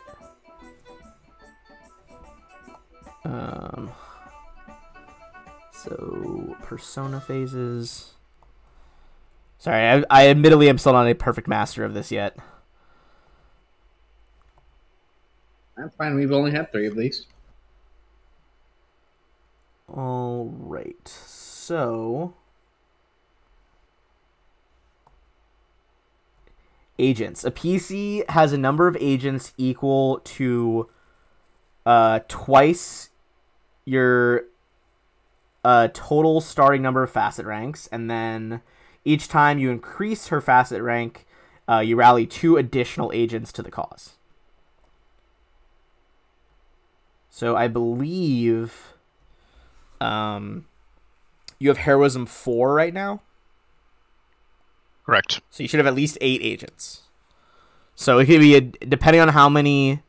I'm going to say this isn't necessarily a risky operation, but a really bad roll, you could potentially like lose some, or they could get imprisoned, or maybe like flipped by your enemies.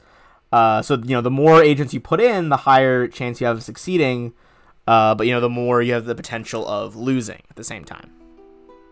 Everybody's going. All right, so that case is going to be a d20 plus 8. We're just going to call this a item swap. Whole caravan.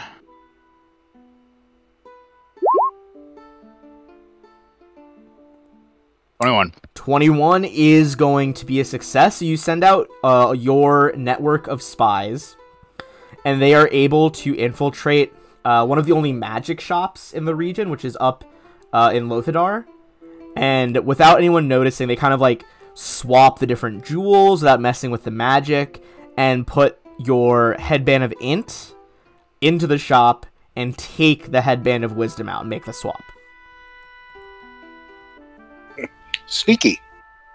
All right, so that is absolutely... I like to think of my people as like a hiking club, or like climbers, since I'm always doing like physical things. So these big burlies, you just roll up in this magic shop and secretly switch this gem out. Some of them are like just these like shredded people who are causing like overall like a big commotion. And like this timid wizard who's the shop owner is like, yes, please, be careful with the artifacts. They are very precious. Just like talking to them, and as they kind of use this to their advantage, as they unintentionally or perhaps intentionally intimidate the shopkeep, you successfully make that switch. All right. In that case, Galatis and his man Savaleros, what would you like to do with your first persona turn? Well, we're really trying to get this sacrifice leveled up. Oh, just crank that up? Okay. Well, I'm trying to get it up. See, I had the Sagacity one going, and I'm Mhm. trying to get Sacrifice up with it. Gotcha. Okay, so your sacrifice options, you have the organized protest, organizing a rally, patrol for trouble, tame wild beasts, and liberate political prisoners, and finally community service. Oh, All right, sorry, I skipped think- one, is creating supplies. Yeah. I think when I looked at it before, I wanted to rally people against Bartleby. Okay. What skill was that one? So Do a protest? the rally one is either diplomacy or intimidate. Alright, or the diplomacy. protest one, alternatively, you can make a fortitude save if you're trying to make like a kind of rowdier protest. No, more the diplomacy style one. Okay, go ahead. Whoo, baby. Nat 20's coming in when you need them today. All right, Galatus, you managed to somehow secure a scroll of I'm blanking on the spell name, but it's like an arcane spell that battlefield commanders use. Kind of makes your voice like boom out very loudly. Oh, yes. Mm-hmm.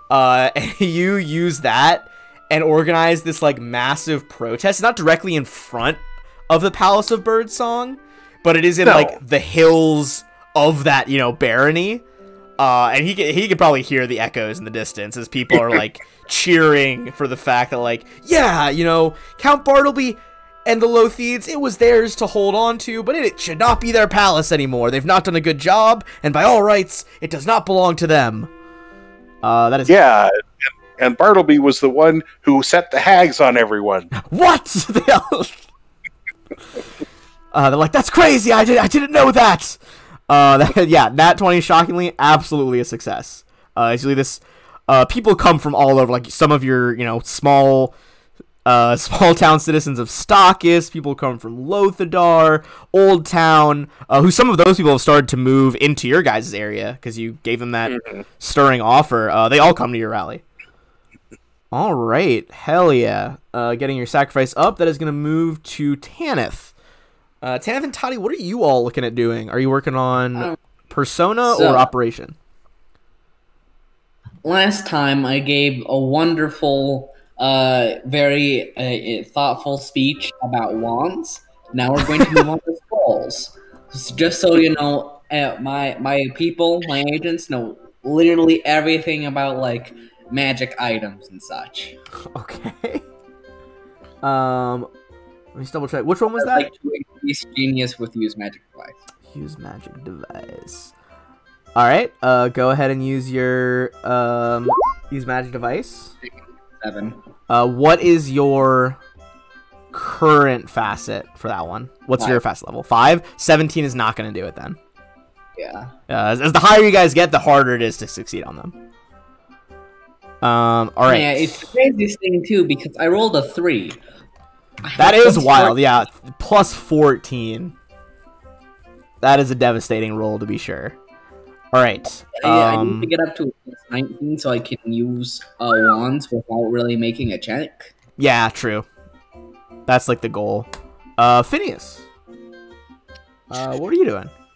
So I was going to get a poison from Olivia. Can we assume I did that since he's not here? Yeah, he's still. For those wondering, our player playing Olivia does not have internet connection right now, so they could not join us, unfortunately. So yes, we'll assume that you got the poison. Okay, so I get 2 doses, Okay.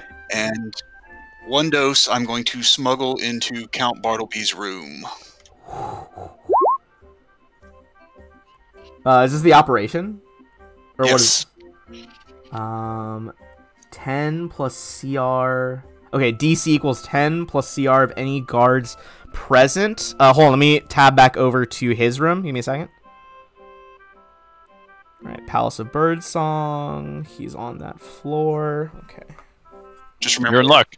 He assumes all his guards are going to poison him, so there's none there.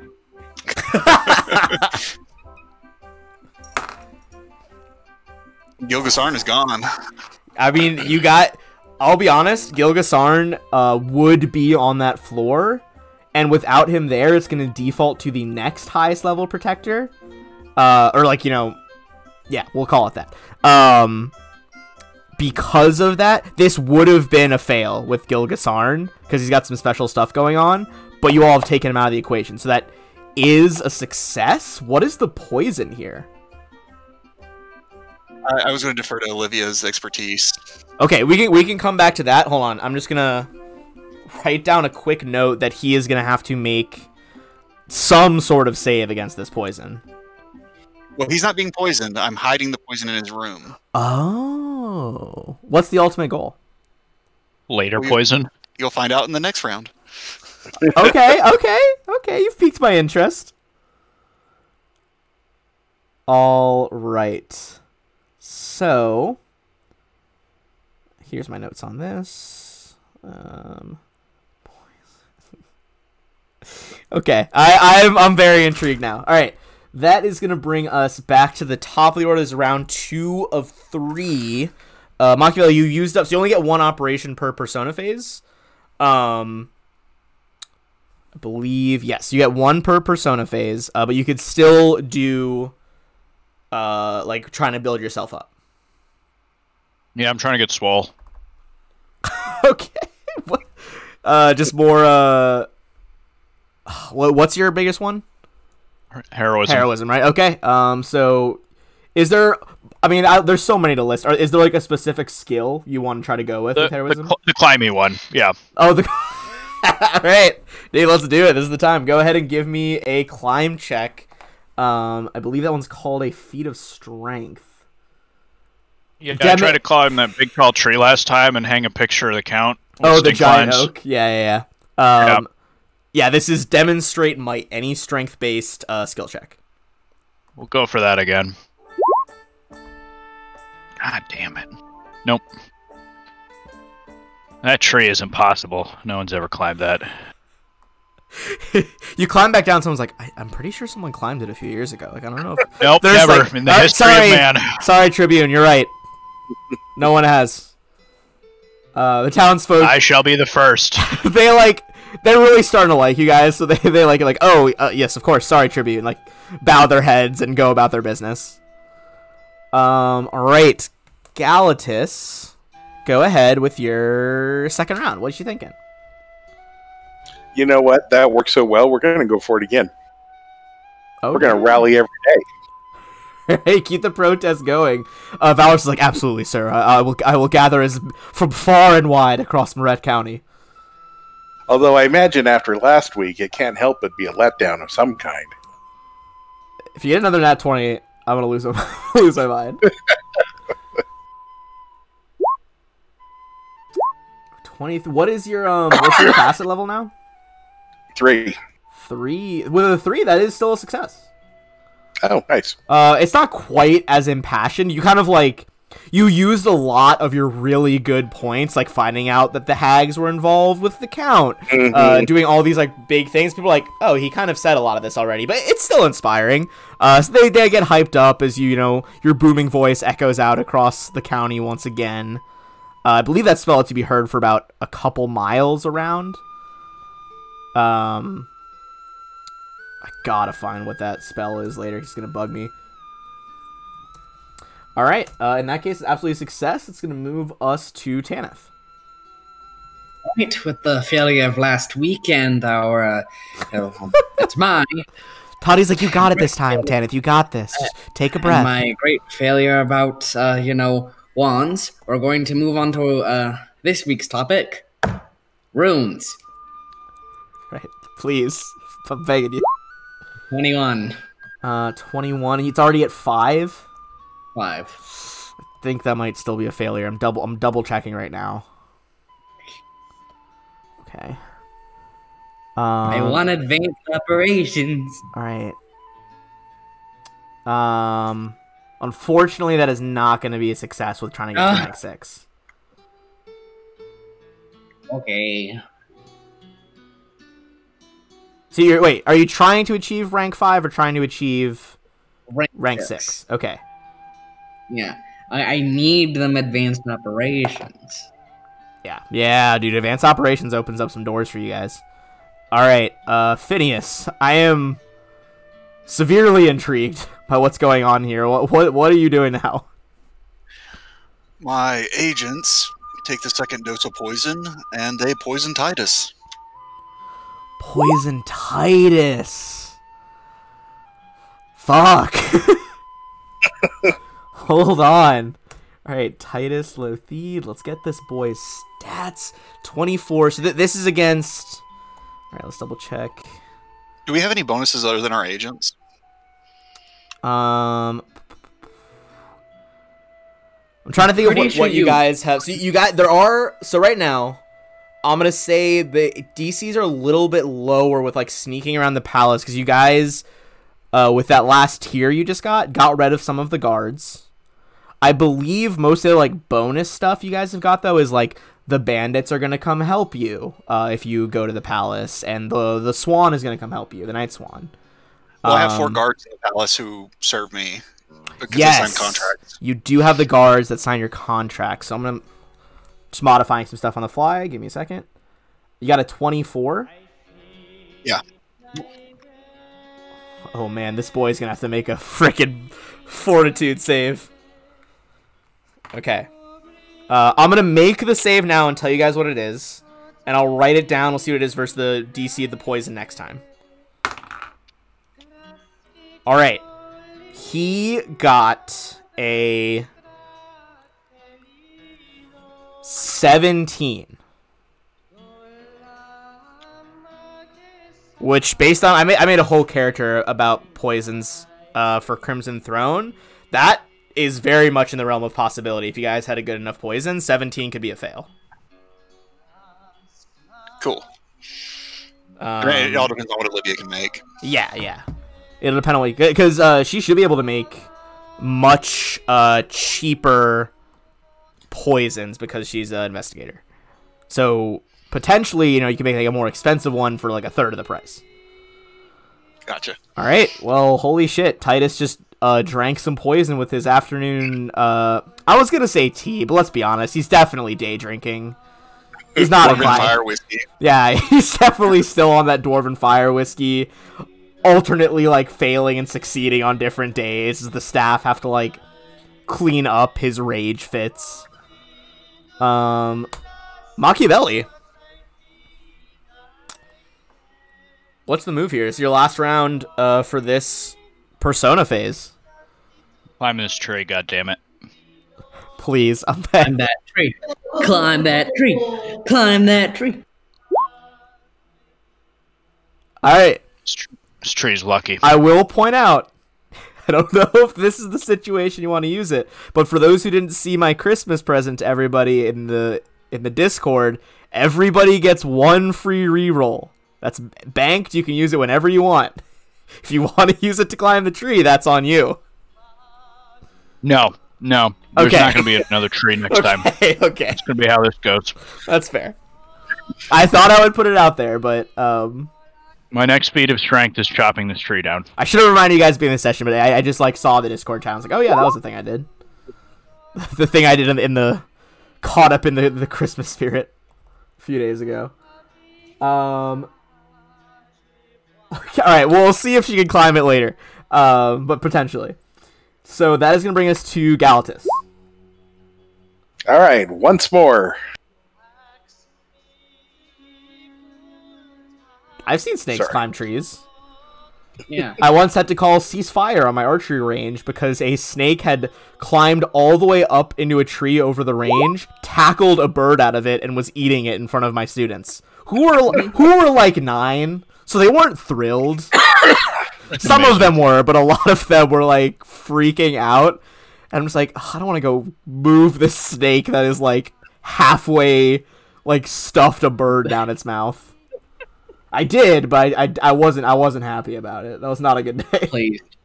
Ooh, diplomacy. This is for the blah, blah, blah. Protest again. Protest. That time I don't think it's gonna do it. Right. So I have the ability to do some rerolls on diplomacy, but I'm not sure that it does that count here. What does the ability say? Well, like X number of times per day, I can re-roll a diplomacy check. The idea of the... I would say probably not, because the idea of the phases here is that they're taking... I believe it says they take at least a few weeks, so it's probably like these checks for you doing... The rally is probably, you know, a few days of setting up, you know, gathering people, then the rally itself. Yeah, kind of what I figured. Alright, so that one's not going to be a success. Nope. But I assume you're keeping your re-roll banked. You don't want to use it on this? You know what? I'm going to use it on this because I'll probably just forget. Alright, fair enough. One more. You're like, and one more thing!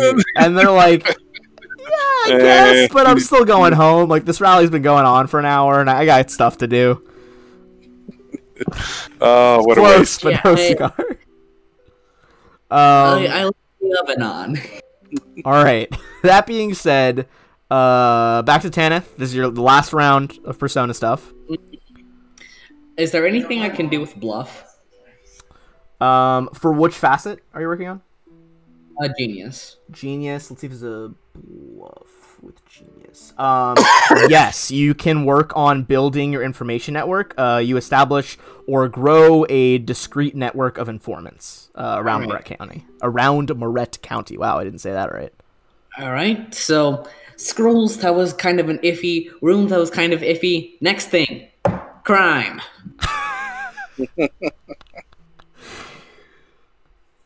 I believe in you. You've given so many lectures. Now, are you doing crime or doing a lecture on crime? Okay, I'm going to. Wait, I have I'm a so plus sorry. one. It's a 23. It still doesn't do it. You're trying to get to facet 6. It's hard. I'm sorry. I'm using my reroll.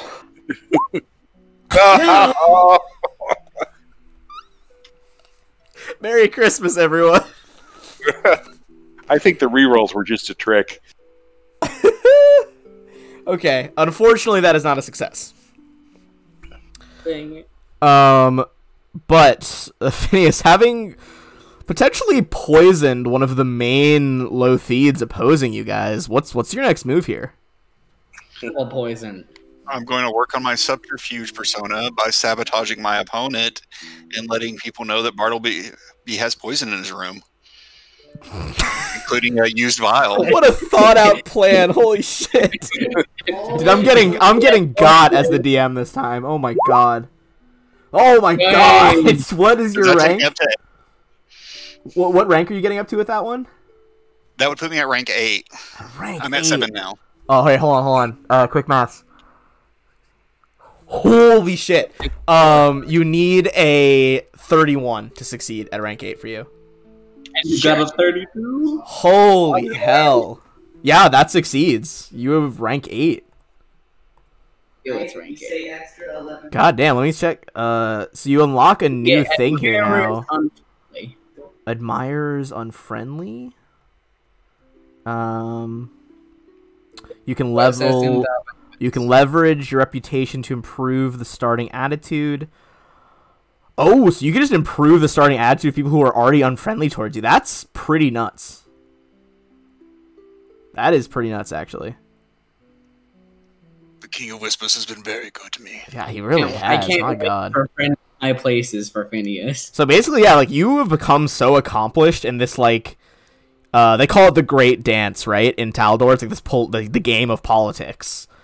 You become so proficient in like this like back alley side of that dance that people, when you start talking to them, not necessarily out of like, you know, affection, but out of a sense of fear and awe, even the people who don't like you are more apt to listen to you at this point.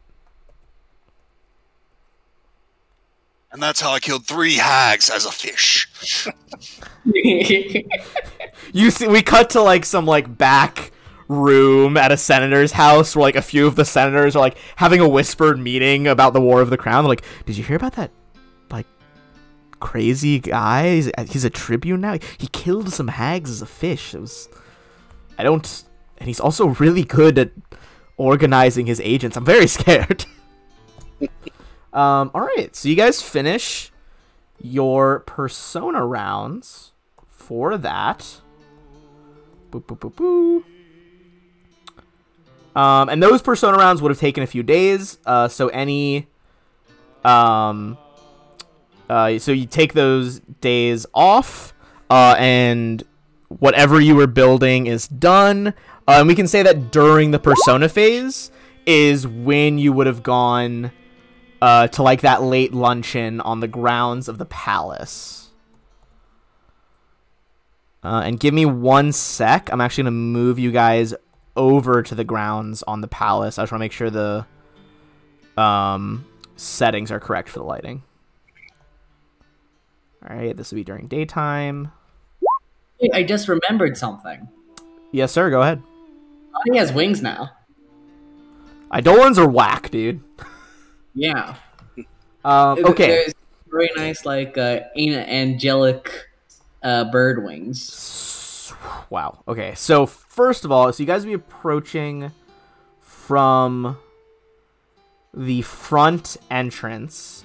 And they would lead you around back to a nearby fountain where the table is set up. If you would like to drop your tokens over in this area.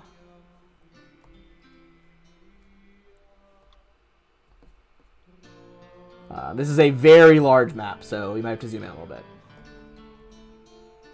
Any like lines on the map, that is because you're seeing through the windows on the side. Cool. Boo, boo, boo, boo. Alright. Give me but a moment to get her token out.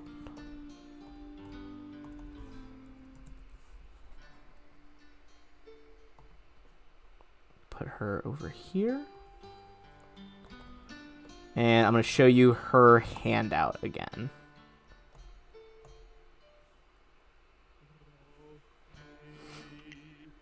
Yeah, I'm just going to imagine her as B. Arthur. Okay, fair enough. As you all, so she's had the servants set out like, just like super fancy finger foods, like cucumber sandwiches, like caviar, all this like overly wrought, rich foods. And she's like, "Oh, I'm so glad you all could join us. We are most pleased to have you at the residence." In Kalish, it is an honor to see you again. Oh, she replies in kind, and Kalish is like, "And an honor to see you as well. Now, please, all of you, eat." She like offers food to all of you. If I might make formal introductions, I don't believe you've met the rest of my friends. This is Tribune Galatis, his manservant Valeros, and Tribune Machiavelli, Tribune Tanith, and his friend Tati. Oh, a most unusual creature. Tanith is like halfway in a biscuit. Hell yeah. Alright, as you eat through that, she is going to talk to all of you. Now, I must ask,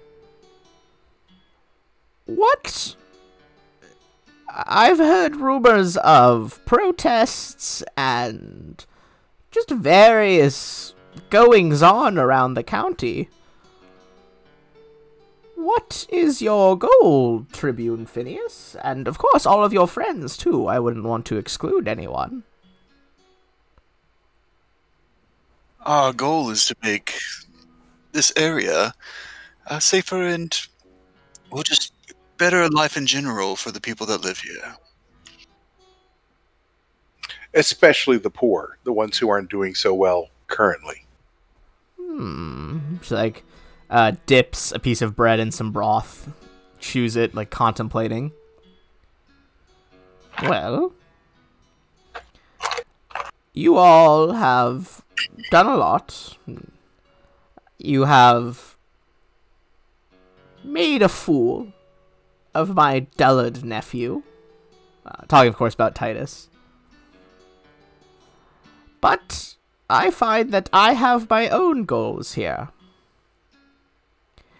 I want, well, to be frank, attention, comfort, the old political influence I used to wield, and overall, she looks around the grounds, protection from my other nephew, the Count. He'll invariably seek me out again. How does he threaten you? Did you see him when I came down during the Tanager Jubilee? I believe the look on his face was akin to panic. That would be an appropriate assessment. He knows that back in the day, I was a rather manipulative grand dame of the Oparan social scene. In fact, back then, the Lothieds, before I married into them, they thought of me as an equal. That's why they sought me out.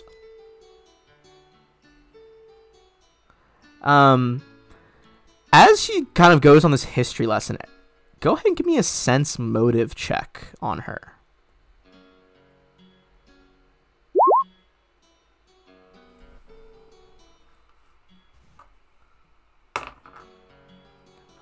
Alright. Galatus and Phineas.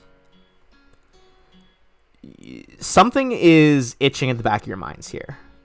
It's not that what she's saying is false, but something about her person, like the actual Duchess, her physical being, seems off. It doesn't seem genuine in some way. And that, like, kind of contrast with her real words is putting you all, or at least putting you two in, like, a strange situation. Also, I just remember that spell is Clarion Call. That's the name of the spell. Sorry, I just can't. I used Detect Thoughts. Detect What's that Thoughts? jive with my favorite enemy, human? The Subtle Mask gives me Detect Thoughts while I'm in conversation for a number of rounds each day. Okay. As you detect thoughts with the mask, you just hear a faint, like, just static, just nothing. How about detect magic? You know, is she enchanted or under a spell? Are you trying to do this, like, on the sly so she doesn't notice? Nope. Okay. I mean, generally it's quite difficult to cast a spell and not have people notice. That's true. Alright. And sorry, you going back, you're saying you're using your favored, like, enemy thing on her? Favorite enemy human? No, so I have favorite enemy human. Does she, like, not resonate to me as a human? Through your knowledge of, like, hunting humans, you've come to be used to that feeling. As you track them down, you're not getting that feeling from her.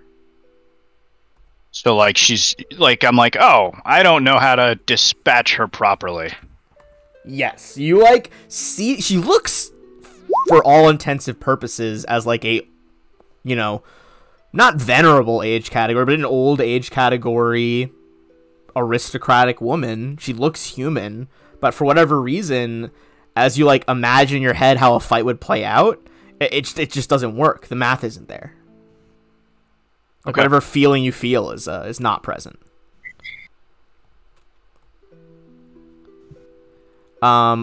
With Detect Magic, let's see if she would call you out on it.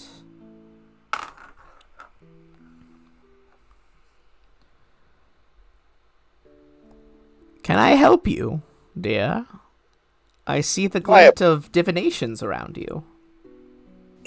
My apologies, madam, but I feel like something is amiss. I'm just trying to set my mind at ease. Oh? You haven't been in the company of any enchanters lately, have you? Ooh, she raised her eyebrows. He's just like, enchanters, I can't say that I have.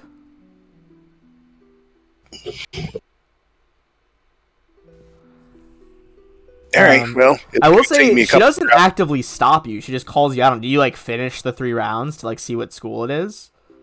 Yep. Okay. I mean, if she acts magic on me, that's fine too. Okay. Give me a knowledge arcana check. Ooh. Hey.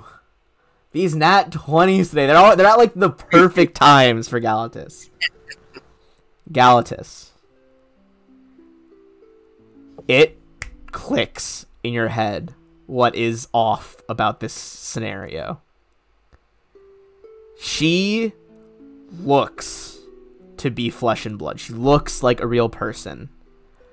But she looks like a real person in the way that artistic masterpieces look like real people. Mm-hmm. You realize that she is a very rare form of construct. Oh my. She is a trompe l'oeil, essentially via very powerful arcane or sometimes occult, like psychic magics. The trompe are life-sized portraits that have been like pulled out of the frame and animated as 3-dimensional beings. That clears that up. Is there anything you want to tell us all about your nature, milady? What do you mean? About my skills? Are you even aware that you are a construct? What? We're going for subtlety. What do you To mean? be honest, I think we would as well, but... I am what I am. I am Duchess Velito Lothide. And well, sense motive would just tell me if she thinks she's lying, right? Yeah, you make a sense motive check if you want. Oh, sorry, go ahead. What are you saying? Yeah, so I just want to see if she thinks that's true, or she looks like Galatus and Phineas. It looks like she's starting to like fucking panic. She's like, no, that doesn't. I'm the Duchess. I'm the Duchess. I'm Duchess Valletta Lothide. I'm the Duchess. No. Roll for initiative, as she, with uncanny strength that she should fully not have as this old lady, she flips the luncheon table. I'm surprised. That is not how you have tea service. Wait, hold on. Pause. Was I still leading the incorrect ones from the last fight? Okay, Phineas got 3. Tanith got the 18, and then all the rest are fakes. Boop, boop, boop, boop. Okay, go ahead. You're good. not able to select my token at the moment. Or you're not. Delete it and then take it out. What if I just like shift the tokens left and right? Does that change anything? Yes, thank you. Okay, sometimes they just get stuck like that. Okay, we got a 10. I'm gonna roll the quote-unquote Duchess into the order.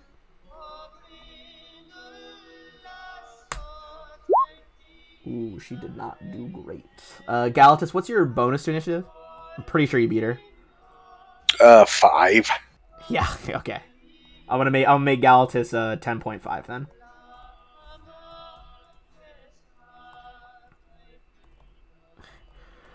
Well, looks like sneak attack's not gonna do much of anything. Oh, Phineas. one target, thank God. Alright. As this woman lunges forward, you see she kind of had it at her waist the whole time, and it appeared mainly decorative in this like nice sheath. She pulls out just a beautiful rapier. But with that, as you guys kind of react to this, Tanith and Toddy, as you see, like, you know, everything kind of goes into combat time, slow-mo, table starts to get, like, flipped over. Tanith and Toddy are gonna react. So, still eating and just chowing down on his biscuit. Hell yeah. Tanith looks over, sees this like woman throw over the table, snaps, and just like a good, 50 or so monkeys just appear Oh Jesus fuck! right under the Duchess. Fucking hate conjuration.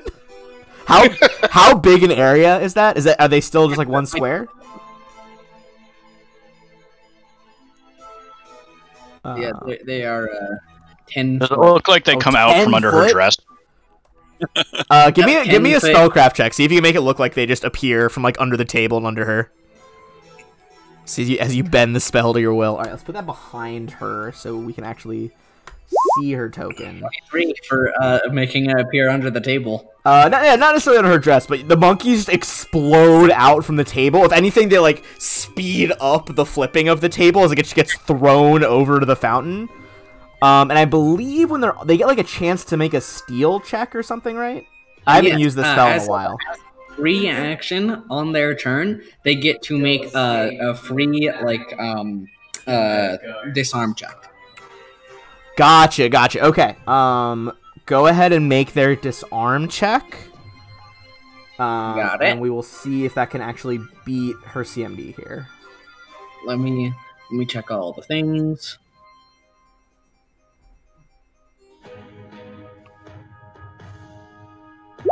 That is a 31 for disarm. Ooh. 31. Holy shit. Wait, how'd they get a plus 16 on disarm? That's crazy. What's Okay, the bonus so- from monkeys? Holy crap. So the monkeys have improved disarm, and then the normal disarm check thing is it's my caster level plus my thing, so it's plus 12 together, and then from the improved it's another plus 4. Or did I misread that? I think improved is plus 2. All right, so that is only a 29, but still. That's a 29. She actually is incredibly fast, but that is going to... The monkeys just grab the rapier and just piece the fuck out. They start running away with the rapier. And at this point, she looks like she is having, like, just a full meltdown. As you called out... she thought she was real, so she's already having an identity crisis. And as she now starts, like, ranting in Kellish, her sword gets pulled out of her hands. The sword itself is going to be taking damage, and also they're still going to do their good old monkey damage, so that's 2d6. Right. So... 9 damage to both the sword and her. Okay. And Is then that just like untyped damage, or does it have a type? It is swarm damage. So I guess just Okay, that's they're like clawing and stuff. So. okay. Got it. Okay. So yeah, they also need to make a fortitude save. All right. What kind of effect is this? Because they may be immune if they're a construct. Distraction. Distraction. I don't think they are immune to that. But she does make the save. She got a nat 20. All right, that's understandable. But yeah, monkeys being monkeys. All right, the monkeys being and monkeys, and then Toddy. Yeah, she is going to back up just a tad bit with a 5-foot step. And does the swarm count for flanking or no? No, swarms can't provide flanking. All right, so she's just gonna shoot it. Well, yeah, if with a bow anyway, you can't flank with a bow. Yeah, that's true. Okay. Is that 2 nat 20s? 19 and a 20. Yeah. So, and then that second one is a 20. Okay. She does have crazy high flat-footed. All right. The crit does confirm. The next one's a 20, you said? It's a 23, and then that 25 is a 20. So hit, miss. Cool. So yeah, that's 39 damage. All right, the arrows, they like thump into her, and as you realize, like she's fully not bleeding. It looks more like paper is being torn. Brings us to Machiavelli. At this point, since we have gone, give me a perception check just as a free action. Ooh, bogger. Anyone can do this. Where's my perception? Here. Okay.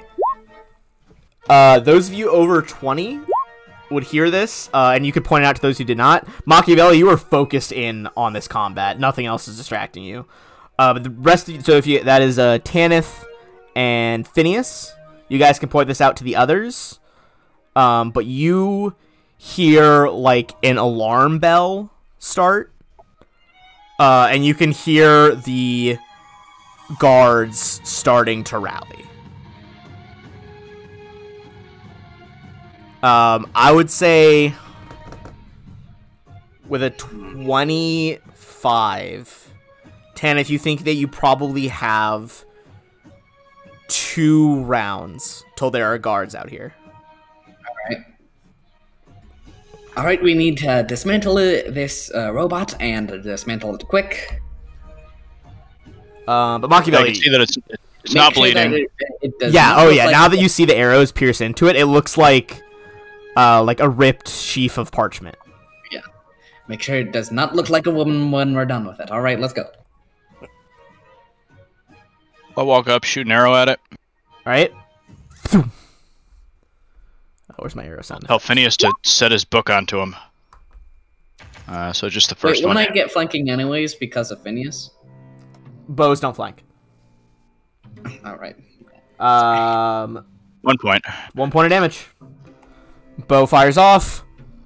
Sinks into her again. This one doesn't actually land in her like Toddy's did. It kind of just like shreds part of her cheek and hair.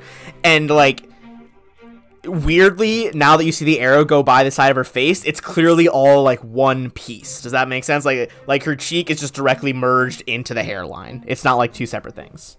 Because she is just an Have your book eat her.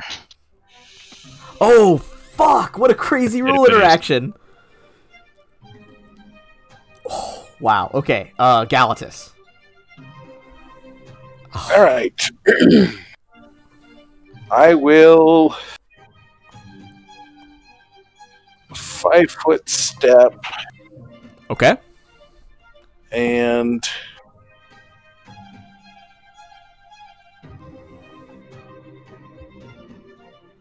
no, dang it. It's hard to figure out all the stuff I want to do. So anyway, he's okay, going take your to time. Malros is going to hop up there and attack. He's flanking. Yes, sir. Attack. Y'all could stop critting. That does not confirm, though. All right. But okay. It does seem slightly reduced, but she is taking some damage here. Okay, and then Galatus will 5-foot step and do a full attack with flanking. What the fuck? So what is that? There's way too many green numbers on this screen right now. Okay. That being said, yeah, so it does not confirm on that one. But that is going to be a hell of a lot of damage right there. And that's piercing damage, right? Mm-hmm. Okay. Again, does not seem to do as much as you would have thought. And did you use 5-foot step in? Or did you move? Yeah. Okay, so both the 5. Okay. Yep. Alright, she is not looking good. It looks like a book that has been badly, like, shredded up. There's, like, scraps of paper flying everywhere. It's a bit thicker than paper. It's like that, like, you know, it's like a canvas material. But, like, a lot thicker. Lots of sheaves of it. Alright, that is going to be the Duchess. She is going to do some crazy rogue shit. And try... I mean, she doesn't have any weapons, so... She doesn't have one yet. But as part of this move action to try to jump Phineas, with like she just tries to like cartwheel between Phineas and Galatus. What are your CMDs? And then I'll 18. account for the +5 because she's going through. CMD is 21. Okay. She got a 35. So she just like insanely cartwheels like past you guys. And as she does so, you see she draws a hidden dagger from like the folds of her skirt, and it's just going to try and like shank Phineas in the back, like right in the spine. So that's the only person that sneak attacks don't work on at this point. All right, what is your flat-footed AC? 19. Okay. That would have been a crit on a rapier, but it's not with a dagger. All right. Give me one sec. All right. She is going to stab you. And I need some dice here.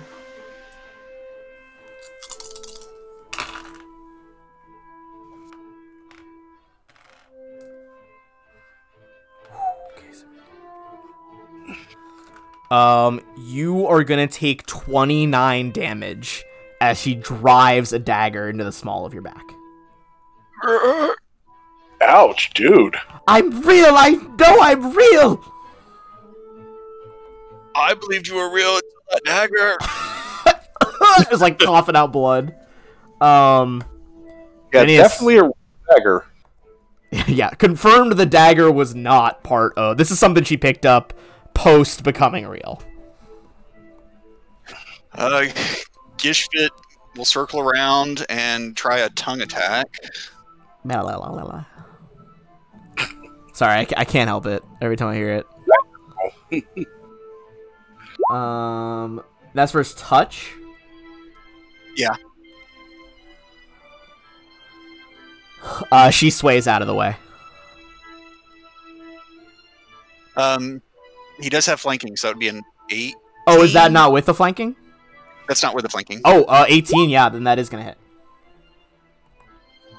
So then he's going to try and make a grapple check. Okay, go for it.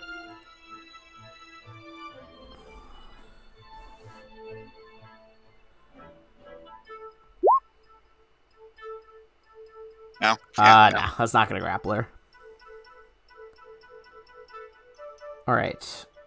And then I'm going to use Vampiric Touch. Ooh, attack on her. baby, okay.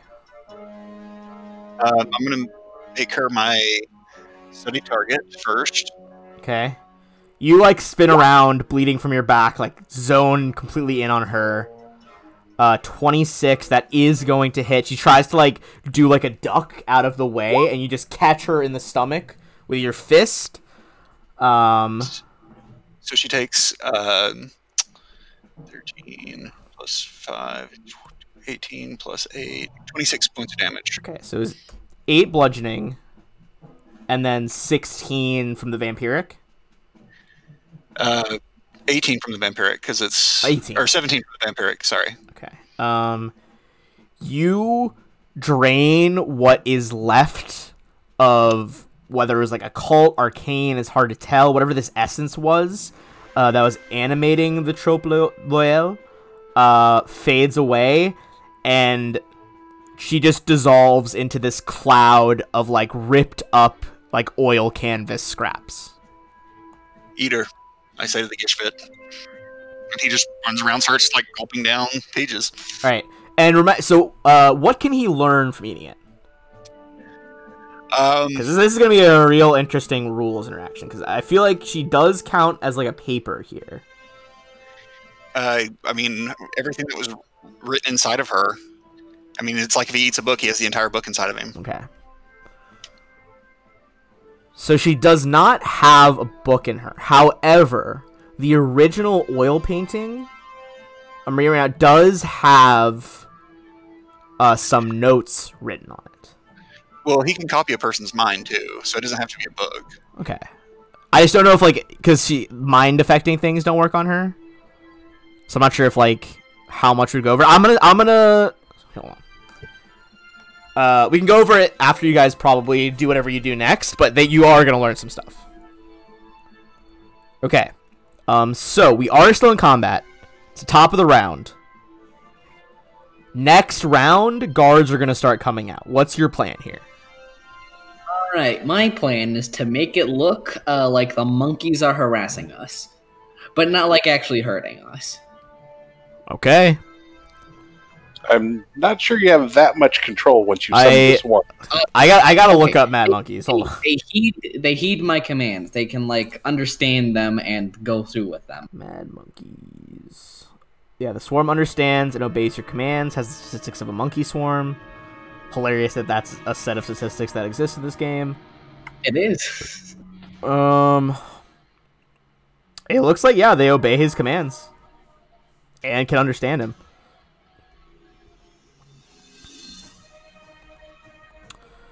If you want to go there, I would say once they come out, it would be a bluff check. I have a really good bluff, so... Do you, like, shout this out? I mean, not shout out, but you, like, call it out to your allies here? Hold on. She's done. Yeah.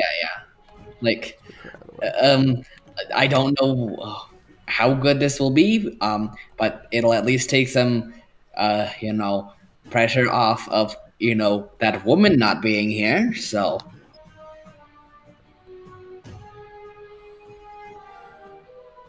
Alright, what do your characters do you think? Do you go with that plan? Might as well give it a shot. Alright, in that case... a quick exit? I mean, yeah, if you want to try to mode, just, like, book it, you can try that, too. And it was suspicious. Tanith, can you get Yes? to drop the sword? Yes. Drop, now. They like, chuck the sword into one of the bushes. It's still very visible. They can see it's on the ground. Or do you want it to be hidden, or are you trying to like have it be visible? I'm trying to snag it. Oh, okay. They drop it, and you could quickly pick it up. What do you have that could hold a sword, though? I have a scabbard and my other sword out. No one's going to notice that you have one sword out and the scabbard is also filled. Yeah, I mean, it's not obvious. Both things are normal. Okay, I'd say there'll be some opposed checks, but I'm intrigued. Alright. Again, you still have this 1 round window. Does anyone else want to do anything besides, like, setting the monkeys up for this bluff? You're grabbing the sword. Anyone else have anything they want to do before the soldiers kind of pour out here? Well, let me think about this for a minute. Perhaps cure moderate wounds. I mean, that seems like something we might do with a knife wound in my back that doesn't go with the monkey story. I have to agree with you. Wait. You, get on his back. I will Problem solved! Adding insult to injury. Instead of worse. feeling it, Could be a there's fish. a monkey on your back. Could be a fish. Holy It shit. blocks the wound. Okay. Blocks the wound. This is gonna be something. There's a lot to put on a bluff check. So you guys see barreling out of like the front, like huge entryway over here. Just a whole bunch, like 6 Lothid soldiers. These ones seem pretty well armed, probably a bit more well armed than the like shadow hit squad that Sir Gil brought to you guys. I am going to say, though, because, Phineas, you have those contracts with the soldiers in here, give me a D100 to see if any of these ones here are one of yours. Okay, one of the 6 is one of the ones under your contract. Yes, and that healing magic does fully go off. All right. When I pick up my Gishvit, who's now sleeping because he's eaten a lot. He's just super full. That's adorable.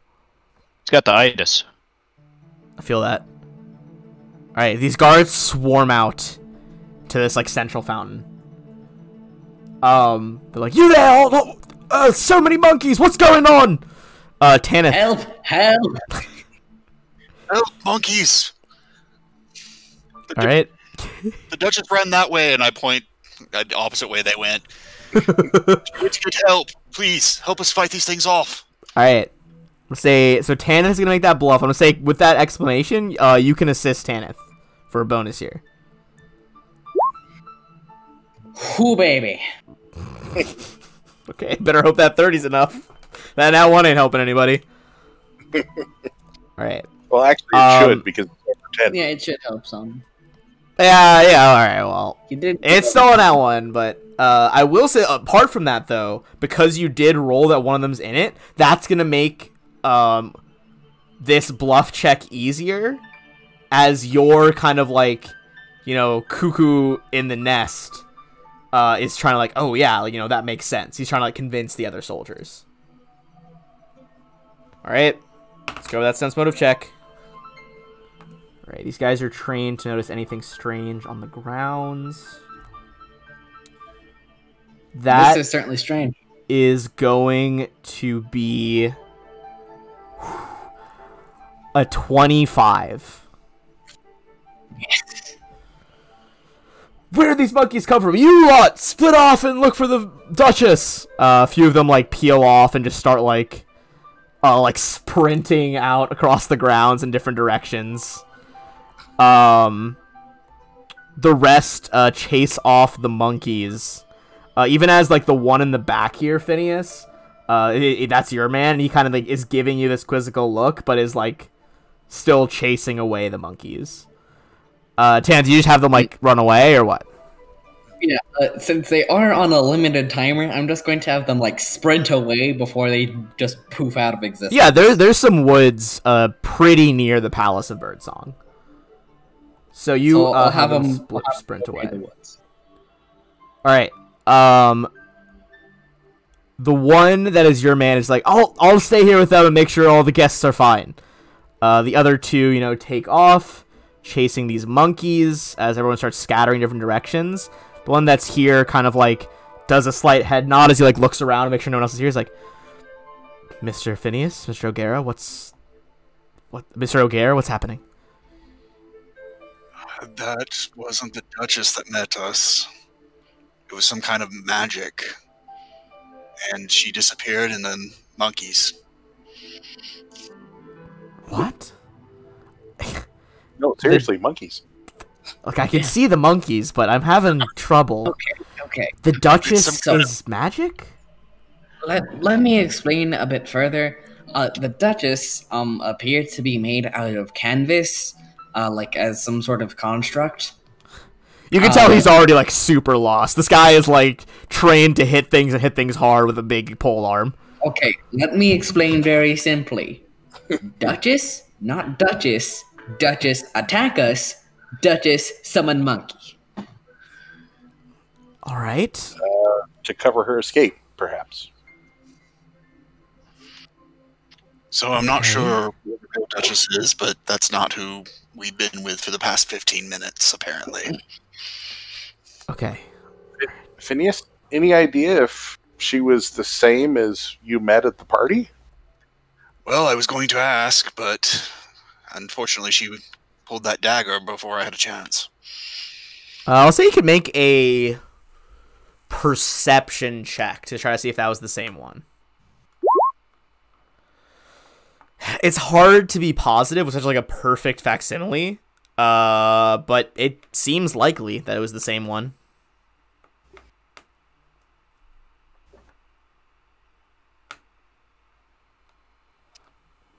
That is very odd. Well, we might conclude that our tea time is over. So what do you think we should do? Should we wait around? Or should we just leave? I'm asking the soldier, based on his experience with protocol. And He looks around, he's like, look, you're lucky the Count was out today. That's probably why she invited you then. They don't get on. If I were you are all still tribunes. I would leave now. Take your carriage, go home. The guards bought the story for the time being, but this is a lot to take in and take on face value. I think any extended interactions here could give you all away.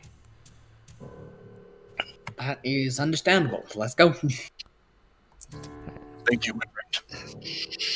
He inclines his head to you and he's like, You're welcome. So it looks, I look at the wasted food in the fountain and shake my head.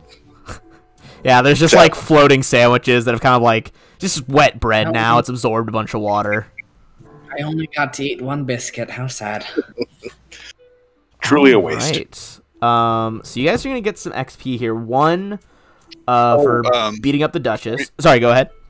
Before we do anything, I use prestidigitation to remove any blood. Ooh, good shout. Okay, you quickly hide the evidence with some prestidigitation magic. Just unsoil all like the ground where your blood dripped. Clean up your shirt. That healing earlier, that 7, it wasn't enough to cure you, but it was enough to like staunch the flow of blood. I have 17 temporary hit points for an hour, so I look fine. Okay, cool. Yeah. The only thing that like looks different is like a slight, rip in your like shirt and armor and stuff. But that's it. Yeah. I use that with prestidigitation. So yeah, how much XP? For sure. Give me 1 sec. Everyone's gonna get 1,200. And then I'm gonna say, okay. You guys are gonna get an additional loyalty point. Basically because of the information you guys have gained and that you got away with it. For the win! I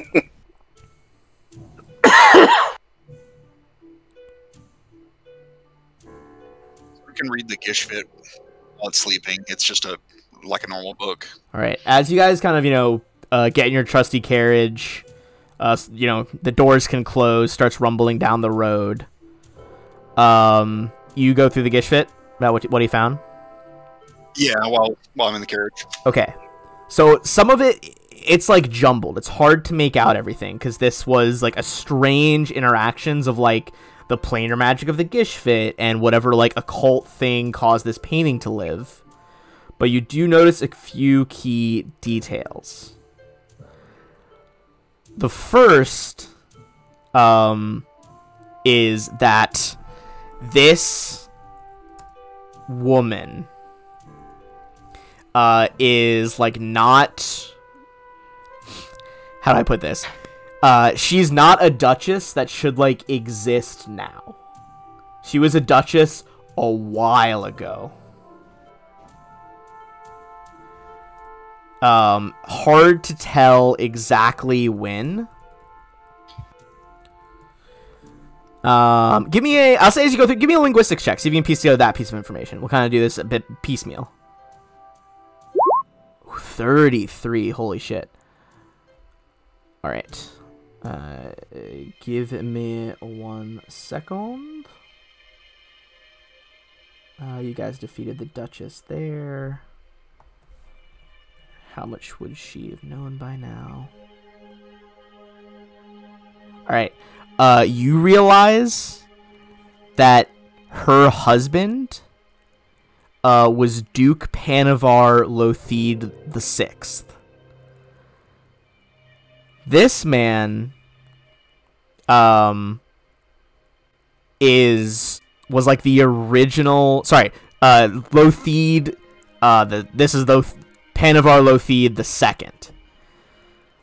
Her husband Panavar was the one who like secured this estate some like 180 years ago. This woman's been dead for a while. They're basically passing her off as like a distant aunt, but she's a recreation of this like long dead guy's wife. Well, that's interesting. Would we know at this point if this creation would have her personality, or could it have a completely different personality? You would think that it does have her personality. It is like a recreation of her. Okay. That being said, you guys are still gonna find out some more stuff here. Oh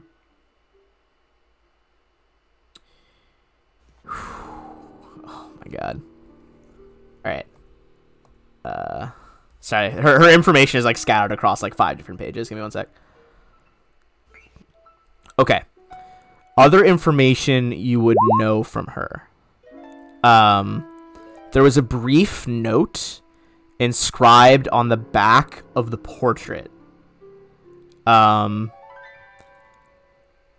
Valetto, I'm sorry I couldn't restore you for true. I tried. From the way it's written, and the way the Gishfit has, like, gathered these memories inside of it, the phrasing is clear that, like, by tried, he doesn't mean that he is a rich count who paid rich duke who paid other people. He himself tried, which means he was trying to cast fairly powerful necromancy magic.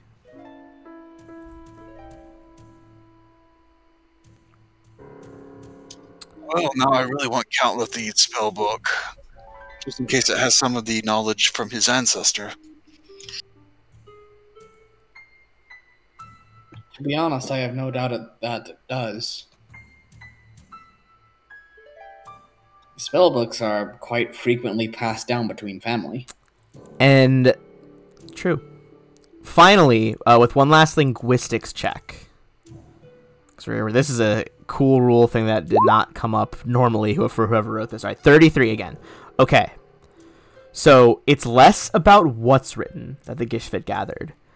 It's more about the pattern you start to see emerging.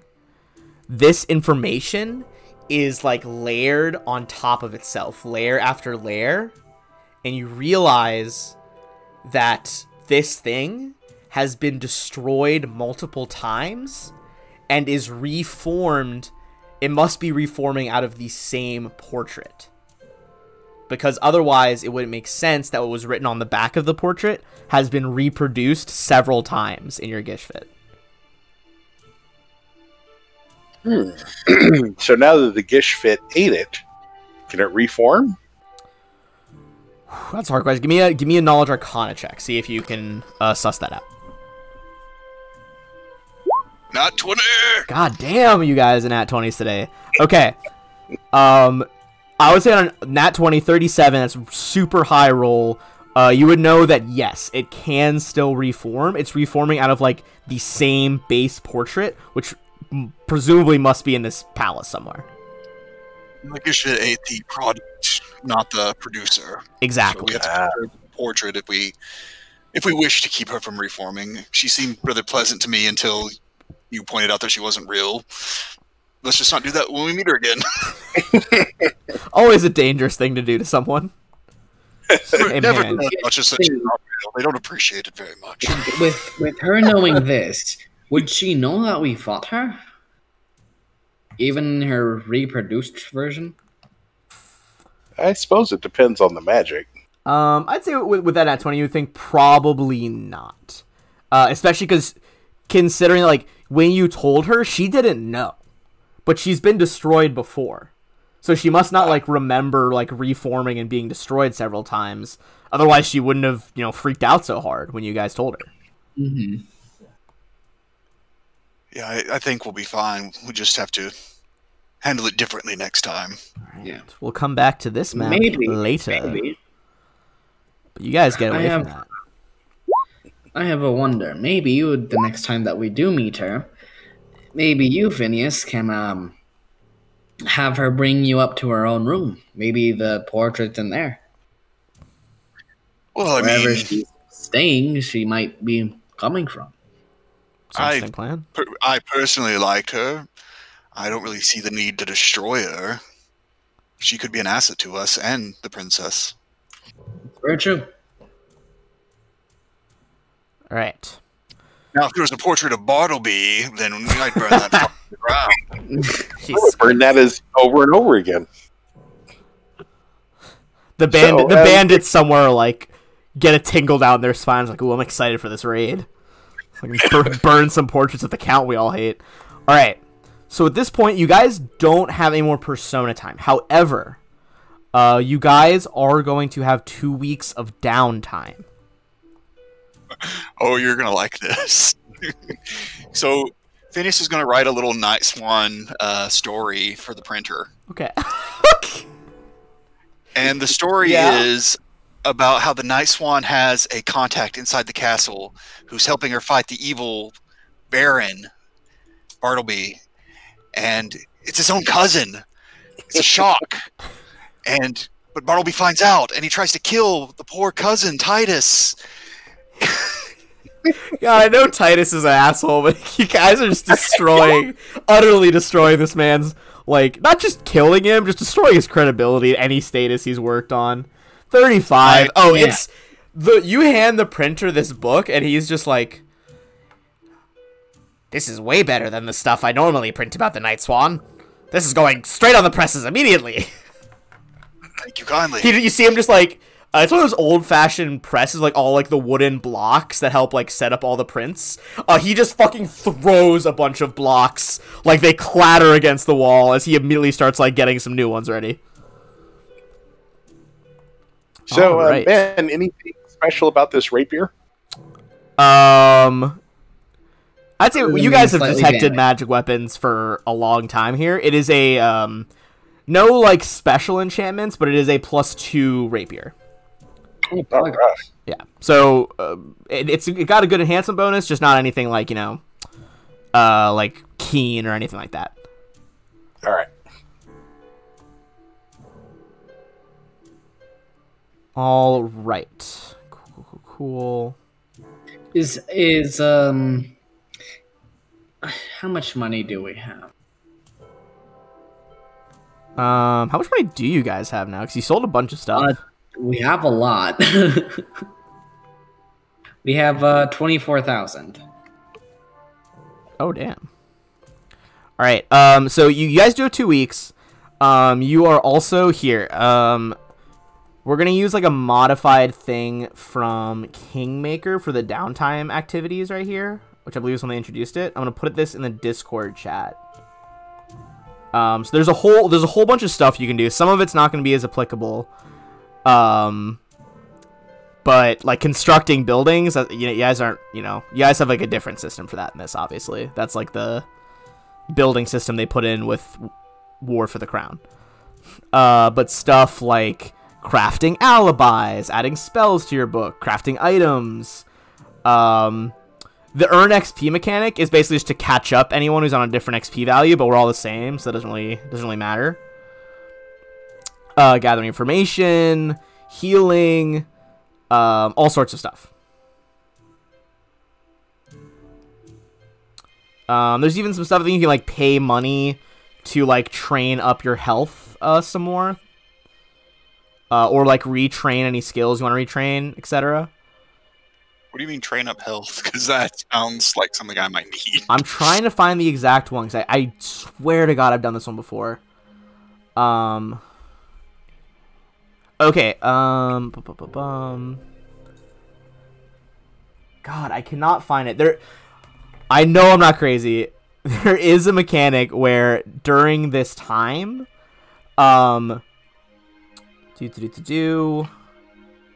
yes, okay. So it's in the retraining subsection. So hit points. Whether you guys have been rolling or taking the average when you go up, you can train with like someone who is like well versed around here, like maybe like a local one of the bandits could train you guys, or like a high level like melee guy, or like a monk or something like that, or go to a monastery, that kind of thing. But essentially, you can pay some gold to add a hit point to one of those dice. So let's say, one of your hit dice for level 3 was like a 5. You could spend time training and make that 5 a 6 and get like an extra hit point. That's cool. I'm just double checking the exact rules for it right now.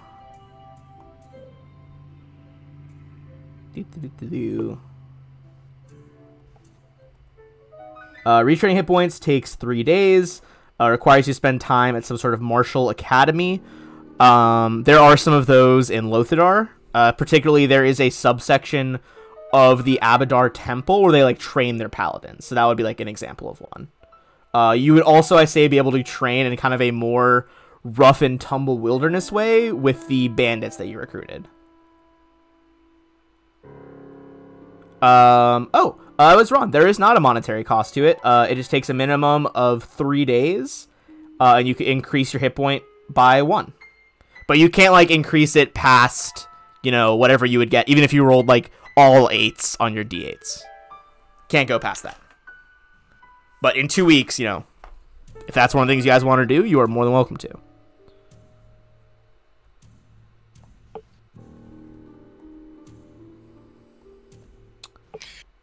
Okay, I got to take a quick break. Okay. Oh, yeah, actually, we are at the break point right now. So this is actually perfect timing if you guys want to look through that. Another 10-minute break while I check on the baby, and we'll be back.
search a spell to make Acute Senses a Arcana spell.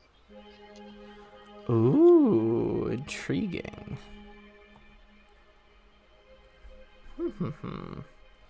I'm just going back to the research spell section. Goods, magic. Like you spend goods or math. Interesting.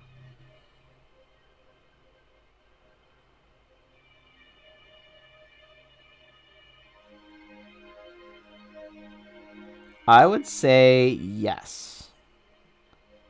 That'll be. Normally it is an arcane spell, right? So it'd be a knowledge arcana check or a spellcraft check.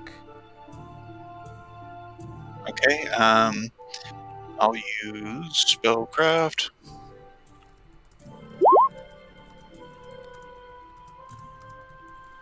All right.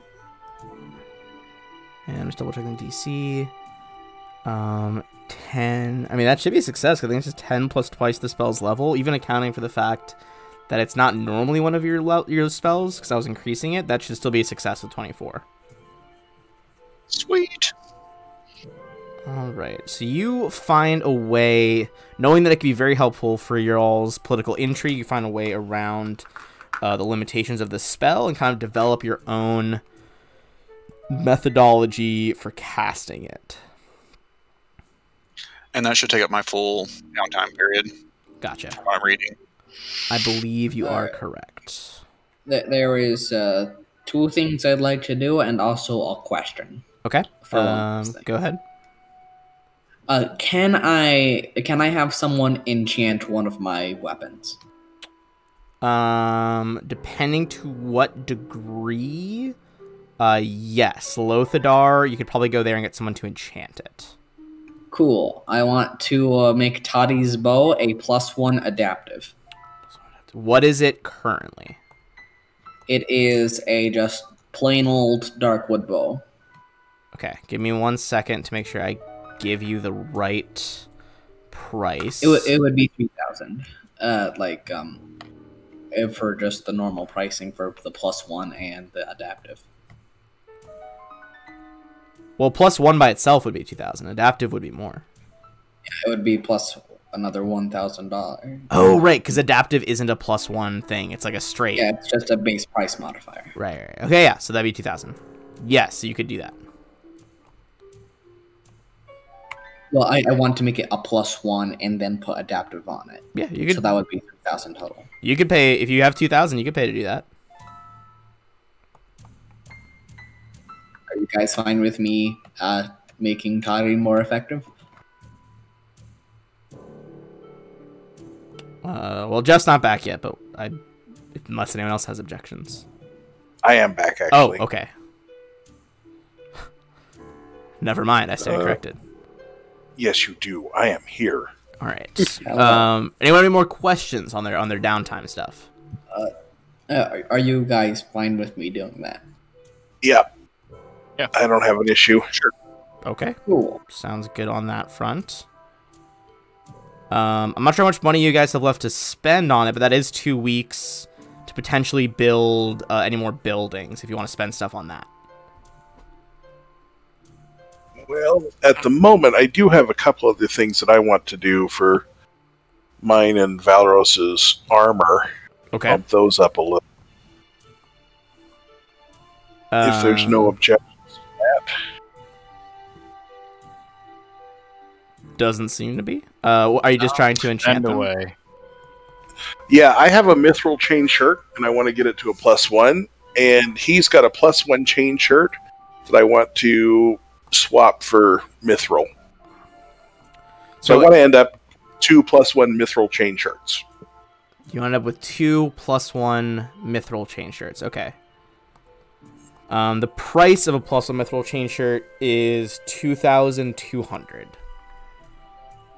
But you'd be selling the one he already had, right? Yep. Okay.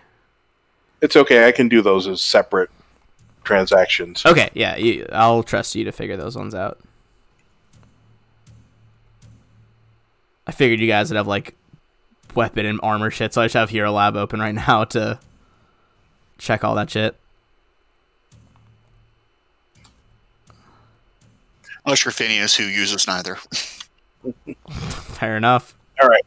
So how much is the +1 mithril chain shirt? +1 mithril is 2,200. All right. So there's the purchase, and now I will sell.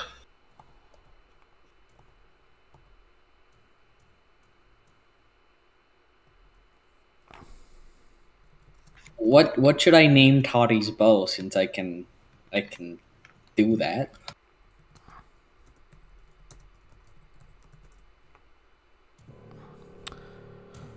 You can name it whatever you want. That's just like you calling something something. I'm gonna learn a name. I'm gonna go to a name generator to get one. Okay, fair enough. Right. Is there any other ways people wanted to spend besides like enchanting and stuff? Spend their downtime. I'm not sure how we're working it with agents versus followers versus whatnot, but I want to set up a temple add-on for Cade and Kaylin. Or, you know what? Set one up in our new public house, because a lot of them are like that. Ooh, yes, a lot of them are like built into various types of like taverns and public houses. Yeah. Yeah, I mean, I would say using your like men and stuff to supply the manpower, you could probably just do that as part of the building process for the public house. Okay. I'd say to turn it into that temple space, just basing off some of the other building rules, would probably take like, I'm not building something new, probably take like 3 days. Okay. To get it the way you want.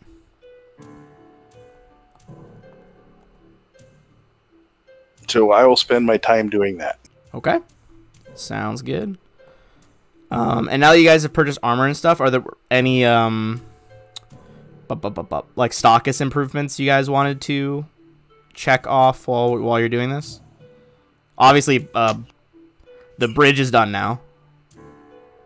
Okay. So that's another that improves travel speed around the county and is also another loyalty point for you guys. And So the is the public house should done? be done too. Yep. It's been 2 weeks.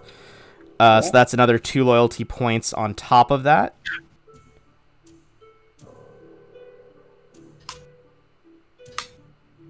Okay. Should we like improve the pump house?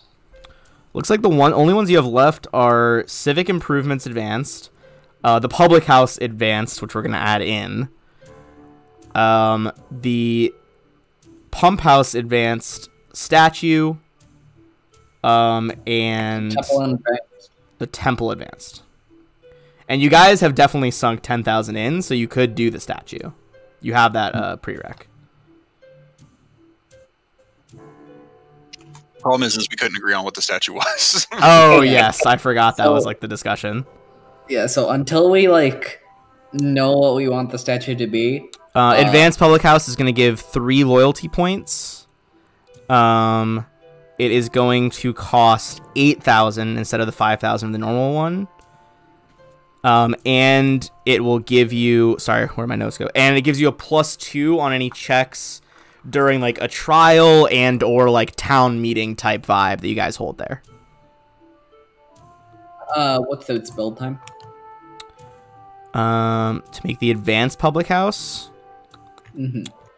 Sorry, I just closed my notes and I had 6 days. Okay. I'm sorry, it was how much to the checks? +2 to checks when you're doing like big, trials or meetings there. 3 loyalty points. Shit. What was the last thing I said? Was that all I said? I think so. Okay. Yeah, that's all I've written. Okay, must have been in my head. Never mind.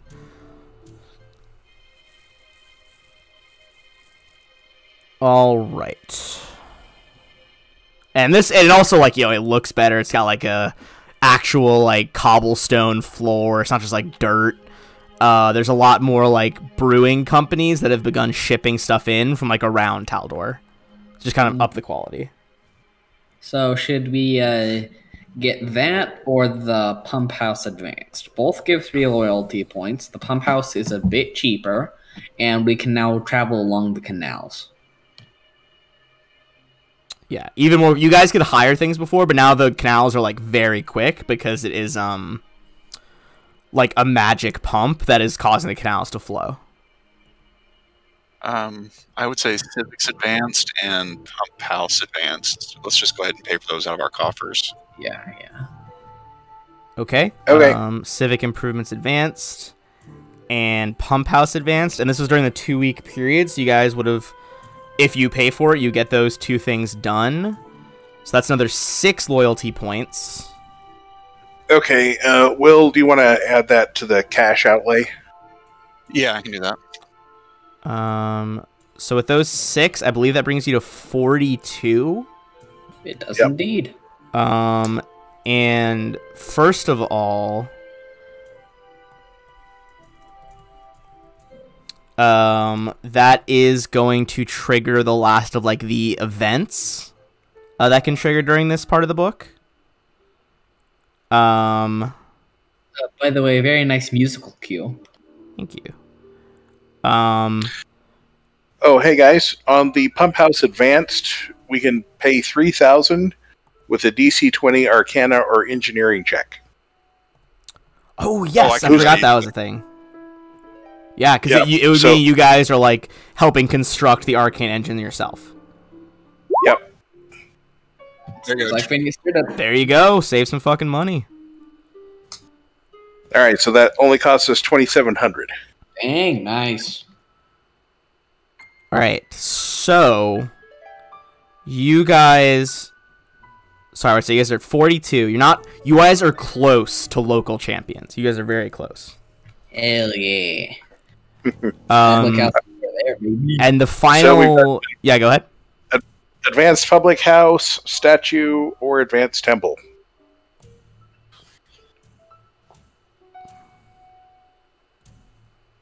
Just on loyalty points alone, I think we should do Public House. Gives us the most. It's a pretty big hit to our cash pool. Yep. It is, but everything else is as well. They're both. Yeah, one's 9,000 1,000 and Temple. one's 10,000.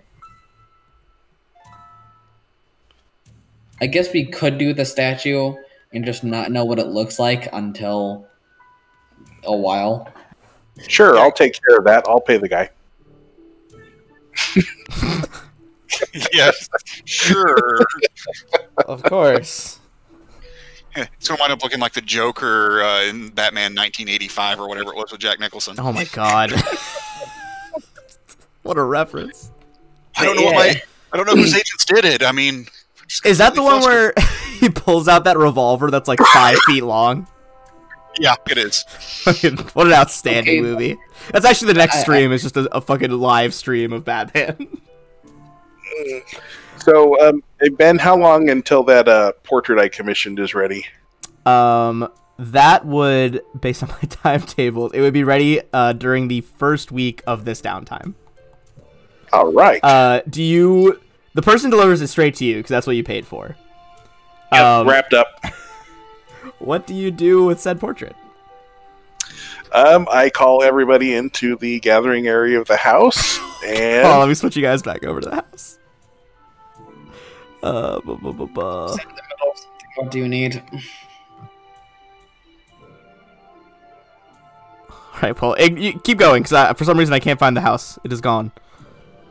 okay, There we and show with a big reveal. I pull the wrapping paper off and display a large painting of Phineas as a fish killing 3 hags. Sublime. Tanith starts clapping. to Blunk, see- blunk, wink, and nod, like roll up, and they're just like beautiful, beautiful. And I have them mounted above the mantelpiece. So All classy. right, I can't really argue with it. It's nice. Very tasteful. Oh, yes. Yeah, Okay, with that this- much downtime, the guy could essentially have taken 20 on a profession artist check, so he nailed it. Alright. To be honest, this kind of gives me an idea for the statue, so that instead of no, not like that. But instead of just doing it of all the people are just Galatis or something, we should do it from one of our achievements. So we should get in a large statue worthy achievement and then have a statue commissioned of that. I was So, actually go ahead. Catching the general. Catching the general. Go ahead. Sorry, I was guys. actually gonna. What were you actually gonna do? make a Sorry, I proposal. couldn't hear you. Go ahead. I have a proposal Oh, okay. for the upgraded public house. What if we commissioned our sculptor here to make a relief going around the inside with our various achievements and accomplishments? Like a panel Oh. for catching the general, a panel for defeating the hags.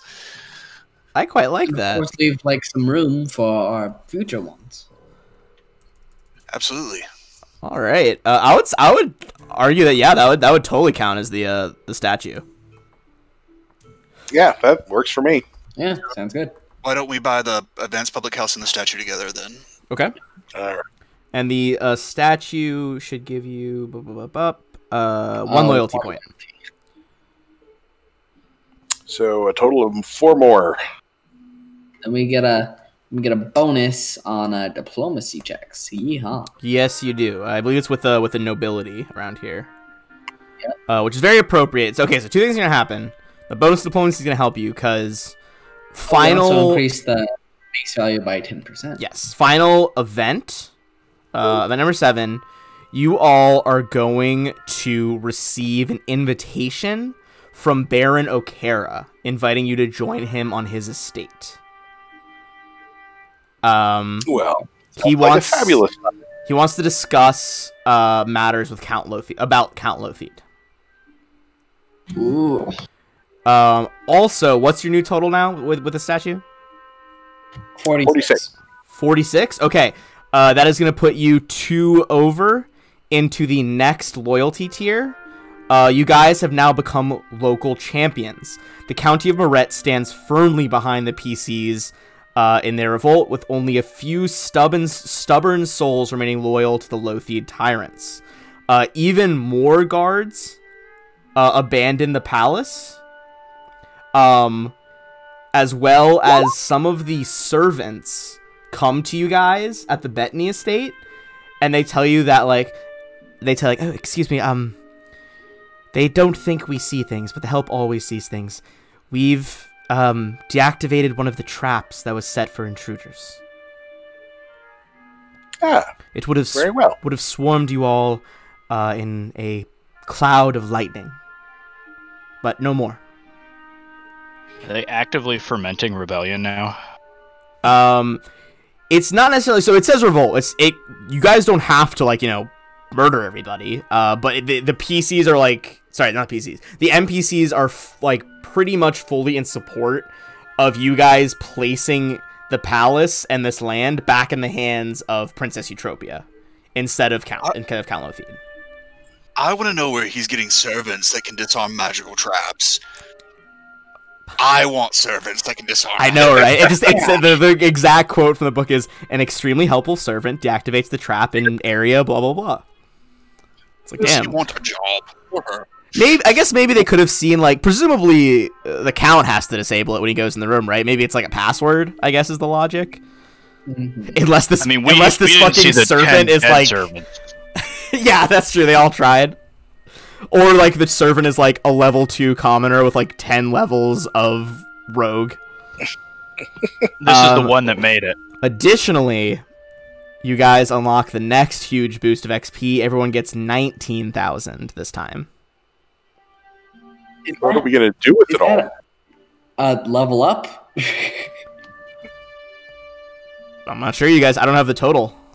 We are up to level 9 now. We're at 78785. That is our total XP. Hell yeah. Jeez. And we're already 12% of the way to level 10. Hell yeah. Well, once you guys, probably the last thing we'll do tonight is the meeting with Baron O'Kara. And then once that ends, the time has now elapsed. I believe you guys have been here for a couple of months in game time. I think 2 months. The time will have elapsed for part 2. And next Monday we'll start part 3, which is, again, this book's called Songbird, Scion, Saboteur. You guys will have completed Songbird and Scion. Next week is part 3, Saboteur. Buggers. All right. But is there anything else you guys want to do, construction-wise in the town, anything like that, before we go over to Baron O'Kara? He does not have a map for his thing, I don't believe. Let me double check. It's not like we need one. We're not going to murder him. I would hope not. I would truly hope not.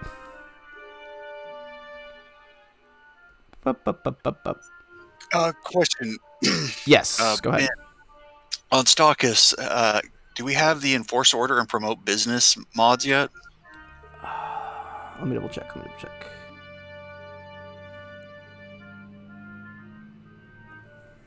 Yeah, we just pulled those over from another spreadsheet, so I don't even know what they do. What's the first one's Enforce Order, right? Yeah. Oh, I think that was something the other DM added on. What was the other one? Promote Business. Okay, hold on. Let me check the other expanded spreadsheet because it's definitely from that. All right, Stalkus.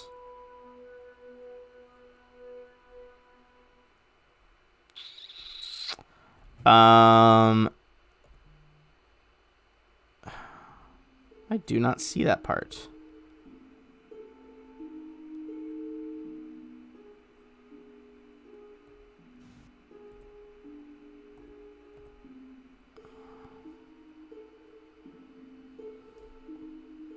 I'll have to look more into it, but I can't find it, yeah. It looks like Enforce Order adds to the law. Because if you change it, it changes over on the very left. It's got the law area. Oh. And Promote Business increases economy. But I don't know how we do those. I see. Yes. I don't know what his logic was for that one, because that one's not in the book. Okay. But I can look into it and figure out a way that it makes sense to add it to our campaign. Okay. Cool. All right. So you all would move up. Sorry, excuse me. To Baron O'Kara's barony, which is over down here. And let's pop up a cool picture of the Baron so we can see who we're dealing with. Again, this is Baron Nicholas O'Kara. So, as he greets you guys in the main stretch of his house, very tastefully done, not overly wrought, but he still has essentially a throne as the Baron, and it exudes a sense of power. You guys have successfully influenced him in the past. That being said, he has some news for you guys. He's like, "Hello, friends. Baron. Yes, it is good to see you all. But I called you here because I have concerns. The law is the law, and the county is on the verge of taking a fight to Count Lothid. What is happening here?" And the way that this works, essentially, you guys, he has this conversation with you over the course of 3 more days, as you guys, he can only meet with you during certain times when he's not busy helping his people.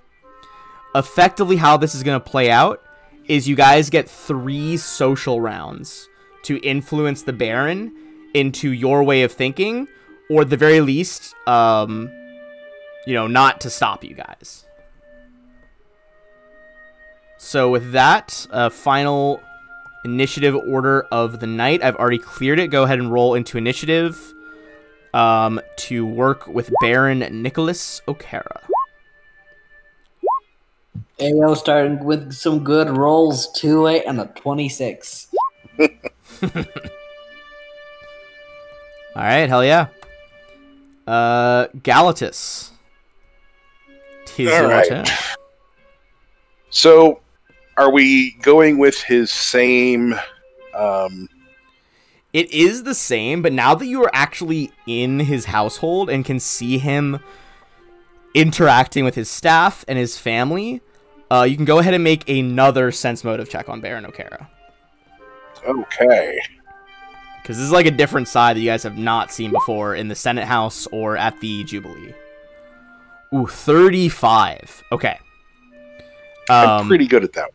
Yeah, so, I mean, a lot of the same stuff as before. You know, he's like a man of action. He works really, really hard to make sure his community is, like, well treated. As you guys came in, you saw there's, like, excellent road work, irrigation, wells.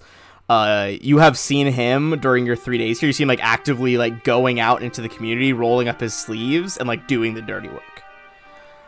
You also hear more from his staff. That despite all he's doing, he's not doing it just because he's a good guy. He's doing it to live up to, like, the humanity that his late wife, Nervena, like, gave off. She was the real person kind of in charge of the barony. Like, he was the face of it, but she helped organize the civilians. Additionally, and I'll read you off his, like, the previous stuff you knew about him in a second here. Another thing you notice is that his greatest weakness and blind spot is his high-spirited daughter, Selly. She has clearly inherited her father's zeal for adventure. She grew up on, like, the tales of his heroism that he told him himself, as well as, like, the villagers and servants telling her what a great hero and warrior her father was. And while she's only 10, you see her practicing every day. She's doing everything she can to join the Taldan military. But you see, like, every time she comes up in conversation, every time, you know, you guys see her run by while you're having conversation, he is, like, enraptured. He clearly cares about her more than he cares about near anything. And then on top of that, you know his previous, like, ways to influence him. He was very into, like, the profession soldier, handling animals. He's a well-known, like, beast tamer. Most professions could help influence him. Riding could help influence him because he used to lead the cavalry, or just straight diplomacy and sense motive. Okay. Excellent. Well, starting with diplomacy, Sure. I'm going to point out how well he cares for his territory and how that contrasts with how Bartleby is caring for the territory. Ooh. Very slick. Okay. Go ahead and give me your roll.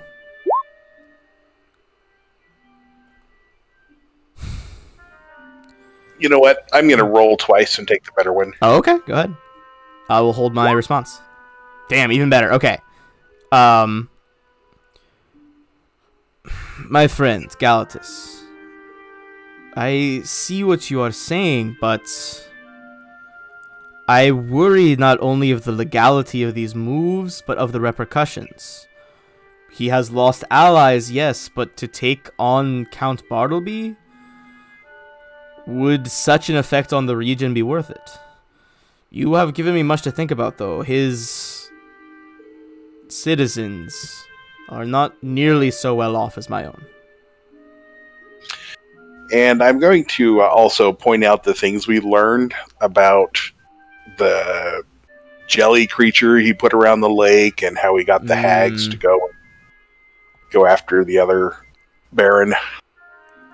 That definitely also, like, helps that, you know, we'll say that's, like, part of, like, the reroll there. That strikes a chord with him. He is, like, big into, like, nature and, like, conserving creatures. He traps them, sure, but hearing that he's, like, introducing, like, you know, magical hags who like to corrupt the land and, like, jellies and slimes that should not be in, you know, a forest plains region of like inner Taldor.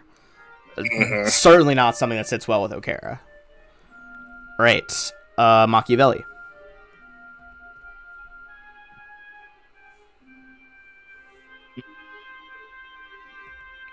Say that again?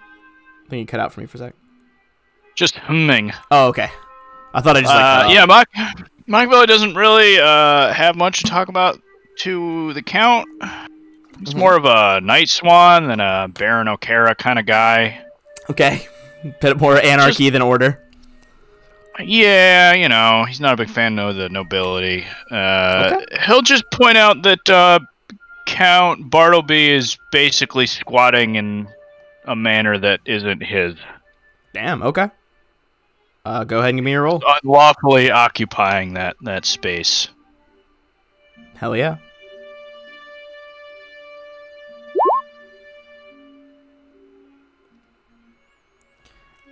He frowns at that. See, like, considering your words, he's like, I don't. It's a matter of de facto versus de jure law. Is it not his? Yes, but has he ruled here for many generations? Yes. It is difficult to untangle that web. Alright. Tanith. Tanith and Toddy. What's up? Alrighty, I got a plan. Okay. Alright, Okera, you have to, no matter how much this is unlawful or, you know, bad, you have to admit at least one thing. The Count isn't doing his job. He's not looking after his peasantry. He is not being kind to the people around him. He is not upkeeping his land. In fact, he is actively hindering all of those things. At the very root of it, he should not be a Count. Damn. Alright, make your roll. See how he responds. Damn it. Rolled a 2. It's like... Is the nobility system of Taldor perfect? No. We are a nation set in our ways. But to abandon such tradition, to dethrone counts, to upturn this order... I am not yet convinced that it is the right course. Search yourself. Phineas O'Gare, your turn. Phineas lays out the legal argument for why the Count is not the rightful ruler. Hell yeah. I use linguistics because that's the thing for law. Ooh, yeah, I'll allow that. You like put out like, you know, you even write down like this lovely treatise and like go through the legal vocabulary of it, and he finds it very persuasive. So, I don't know what to say, Mr. O'Gare. On a legal standpoint, you are absolutely right. Count Bartleby is left without a foot to stand on here. Phineas just nods quietly. You guys keep catching, like, you catch him probably like as he's like on the way out of his library. You explain this to him. He like frowns. He's like, I will consider this more over my dinner. That brings us to the end of the first day. Trying to convince him. You guys have made good progress, but he is not yet completely convinced. This is a man that, you know, like, if he feels it is in the best interest of everyone, he would actively oppose you. He doesn't want to, as your friend, but he worries about the realities here, is what you're sensing. Galatus, round 2, second day. All right. I think it's important for us to understand what his true concerns are, you know, as far as what he thinks the consequences will be. Okay. So, what he thinks the consequences will be if you guys, like, don't act? No, like, he said he was worried that if, you know, this revolt happens and Bartleby kicks out, you know, what will the consequences be for the nation? Okay. He's like, look, essentially, I worry. Well, the Count is one of the prevailing noble around here. If he leaves, this could have large effects in the war for the crown. Now, do I like Pytharius? No, I don't. Do I like Eutropia? I think she is good, but there are several other candidates around. To topple such a domino is not something to be done lightly, but then again, you all make an excellent point. If he is out here and causing such a hindrance, I don't know if that is a man that should be considered a large supporter of any one faction.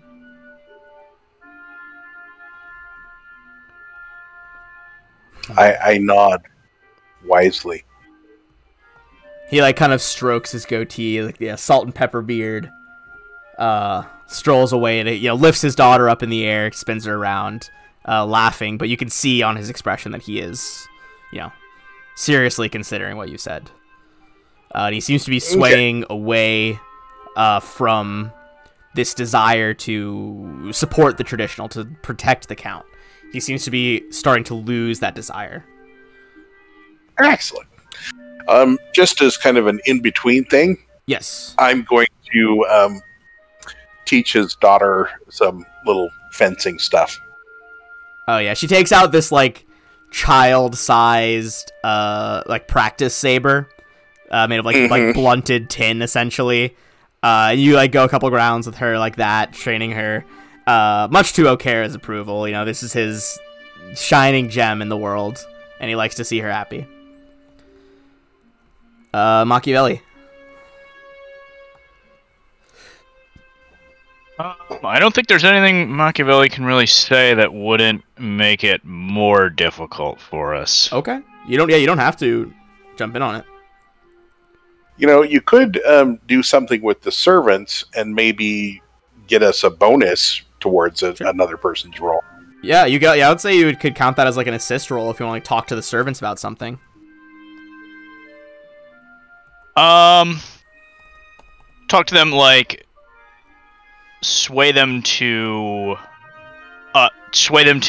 take action, like we should be taking action, or to what end? I think what you meant, correct me if I'm wrong, is like trying to, he clearly cares for his people and his servants. Try to get them of the opinion that you guys are in the right to try to influence him. He's like, oh, my servants agree with them. Maybe I should listen. Was that what you're going for? Yeah, I mean, It's just that there's all sorts of things they could do, either, because they know him, they know what persuades him, so they could either give us a tip that adds to something, or they could do their own bit to, kind of push things along. Sure. I would say if you could make a check to try to influence them. If that's a success, it will give a +2 on other people's rolls. Sure. What do you want me to roll for that? I think it'll be like a flat assist. Like you just have to clear 10 on a diplomacy or sense motive check.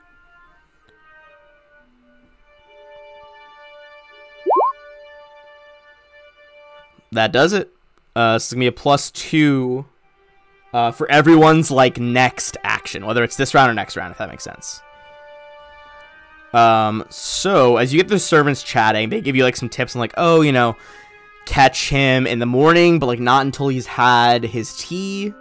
If you want to catch him during midday, he's always a bit more amicable after he's had his daily horse ride around the county, etc., etc.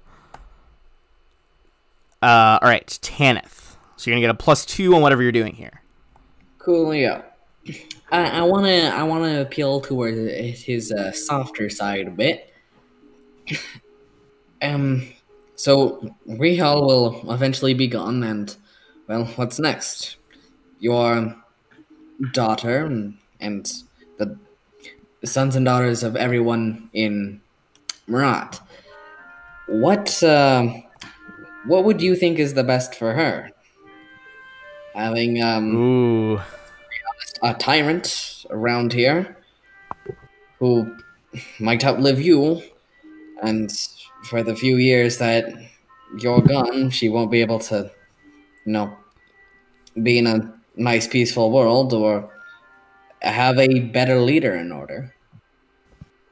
All right, make your check. God, the legality, what do you think is best? All right, going from like The a snake- moral standpoint. The snake lady's servant makes sense. He like looks like you and Snake your handler, right? strange companion. I don't normally like people bringing up the future of my daughter as something dangerous, but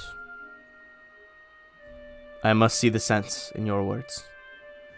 I don't know that that is the world that I want my daughter to grow up in. All right, Phineas, end of round 2 here. I continue that conversation.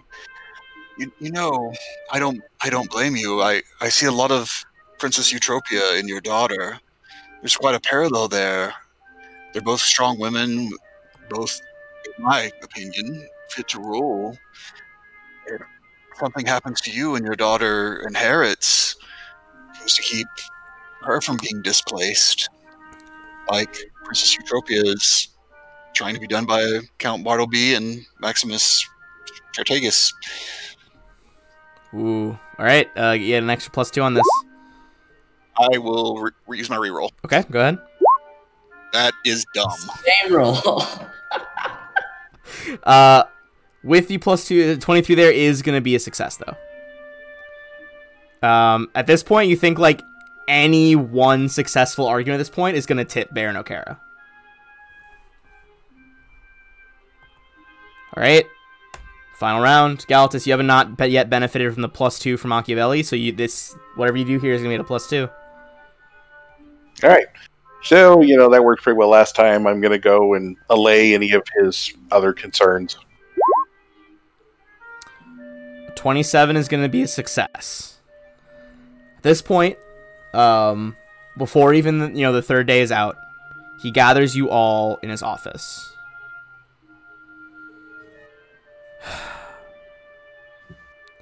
I have heard counsel from all of you. My servants, my people, they hear your words as well, and encourage me to take note.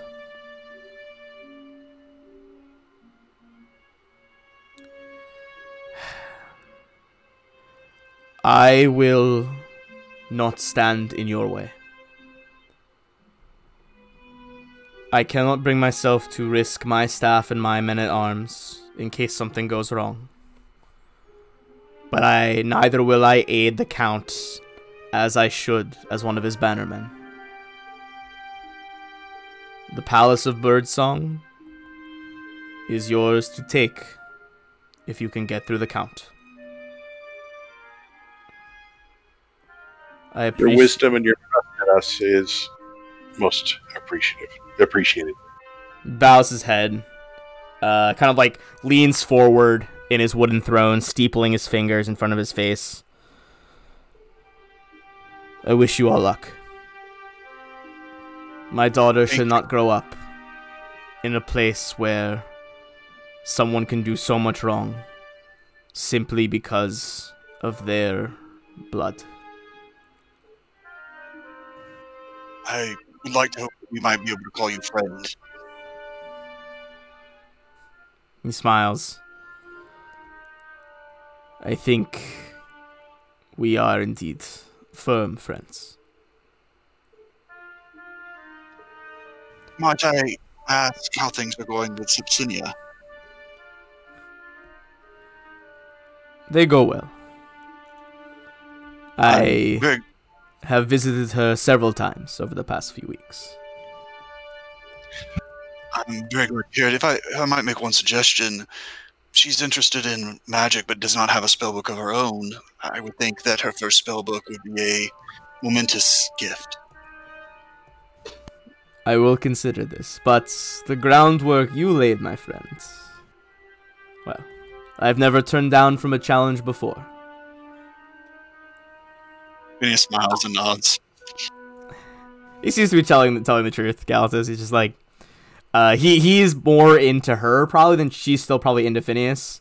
But hey, he's making progress. That spellbook's a good idea. All right.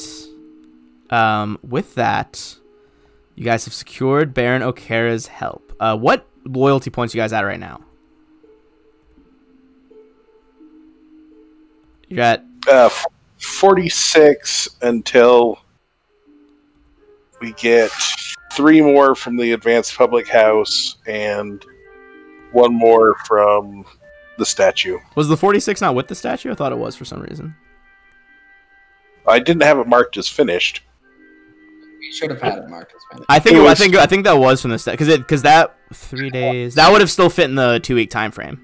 So at least the statue should be done. All right. All right. With that, you guys have set yourselves up as excellent tribunes, local champions. And all of Moret County, barring a few holdouts, is eager for you to displace the Count. With that, you guys have finished part 2, Scion. Next time is Saboteur. I'll tell you now that Saboteur is going to be a much shorter section. And I would assume so. Mhm. Would you say fatal to maybe people with titles? We have We titles. shall see.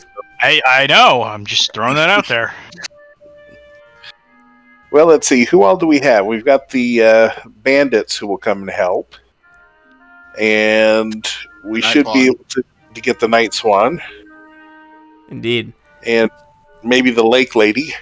Lake Swan. Lake Swan, all the swans. Night Swan and Lake Swan. Yeah, all the Yeah. swans. As you guys bandy about which aid you're going to be able to secure here, all of your communicators are going to beep, as the master communicator can send a much longer ranged message.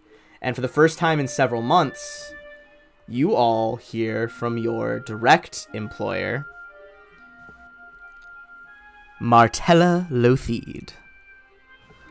Well met, loyal friends. Word, even in Casimir, is that your actions in Moret have left a memorable impression on that stodgy old county. I can't wait to see what else you may yet accomplish. I have met with various contacts and settled misunderstandings here in Casimir, and I believe we have come to an agreement with Grand Duchess Tiberan. She is prepared to validate our seizure of the county, but needs certain conditions to be fulfilled. First, you all must obtain the original charter granting the Lothede family stewardship of the land. It will be kept in the library, near my brother's office on the 2nd floor. I believe his manservant Gilgason would carry the only key, or more likely, have hidden the key somewhere in his room, the Weasel. Grand Duchess Tiberan also requires both Count Lothede and his acting seneschal to abandon the property, although she left it purposefully non-specific as to how you get that to happen. Unrelated to Duchess Tiberian's needs, I have also learned my great-uncle Panavar, this is Panavar the Sixth, the one who's supposed to be alive right now, has established a teleportation circle to go and come at will from the royal apartments in the tower at Birdsong Palace. Panavar is an extraordinarily gifted wizard and a man utterly without remorse. I cannot stress how vital it is to destroy his access to the estate before word of this seizure reaches him in the south. Once you begin your attack, I doubt you would have more than a week before he returns. Good luck, agents. May Taldor endure. Martella Lothede out. Yeah. Well, that gives some much needed detail there. Give Alright. some And I'll put nice, that in the chat little- right there. It's her final speech here. And I'll put it in Discord too in case you want to copy and paste it for your own notes. So it's not all separated like Roll20 does. Yeah, I sent Eric a long recap of tonight. Oh, dude, awesome. Thank you. Okay. With that, any final words before we end our session? I sent a message to the Night Swan Okay. about O'Kara being on our side and to leave him alone. Politely and nicely. She grudgingly accepts. She's like, as long as we move on the count, I can accept this condition. Alright, if no one else has anything, I'm going to do a quick shout out to Syrinscape per usual, and then I'll call it quits. Thanks as always to Syrinscape for the amazing atmosphere and music. You can add these sounds and more to your game when you download either the Syrinscape desktop or mobile app. The app is free and comes with 10 sound sets that are included to get you started. You don't need to register, just head on over to Syrinscape.com to find out more. I'm just going to drop some of those links for what we used tonight. And some things that are bot missed earlier. And with that, I'm going to put one last ad break on. Thanks everyone for watching, and we will see you either tomorrow for the next game or next week for War for the Crown.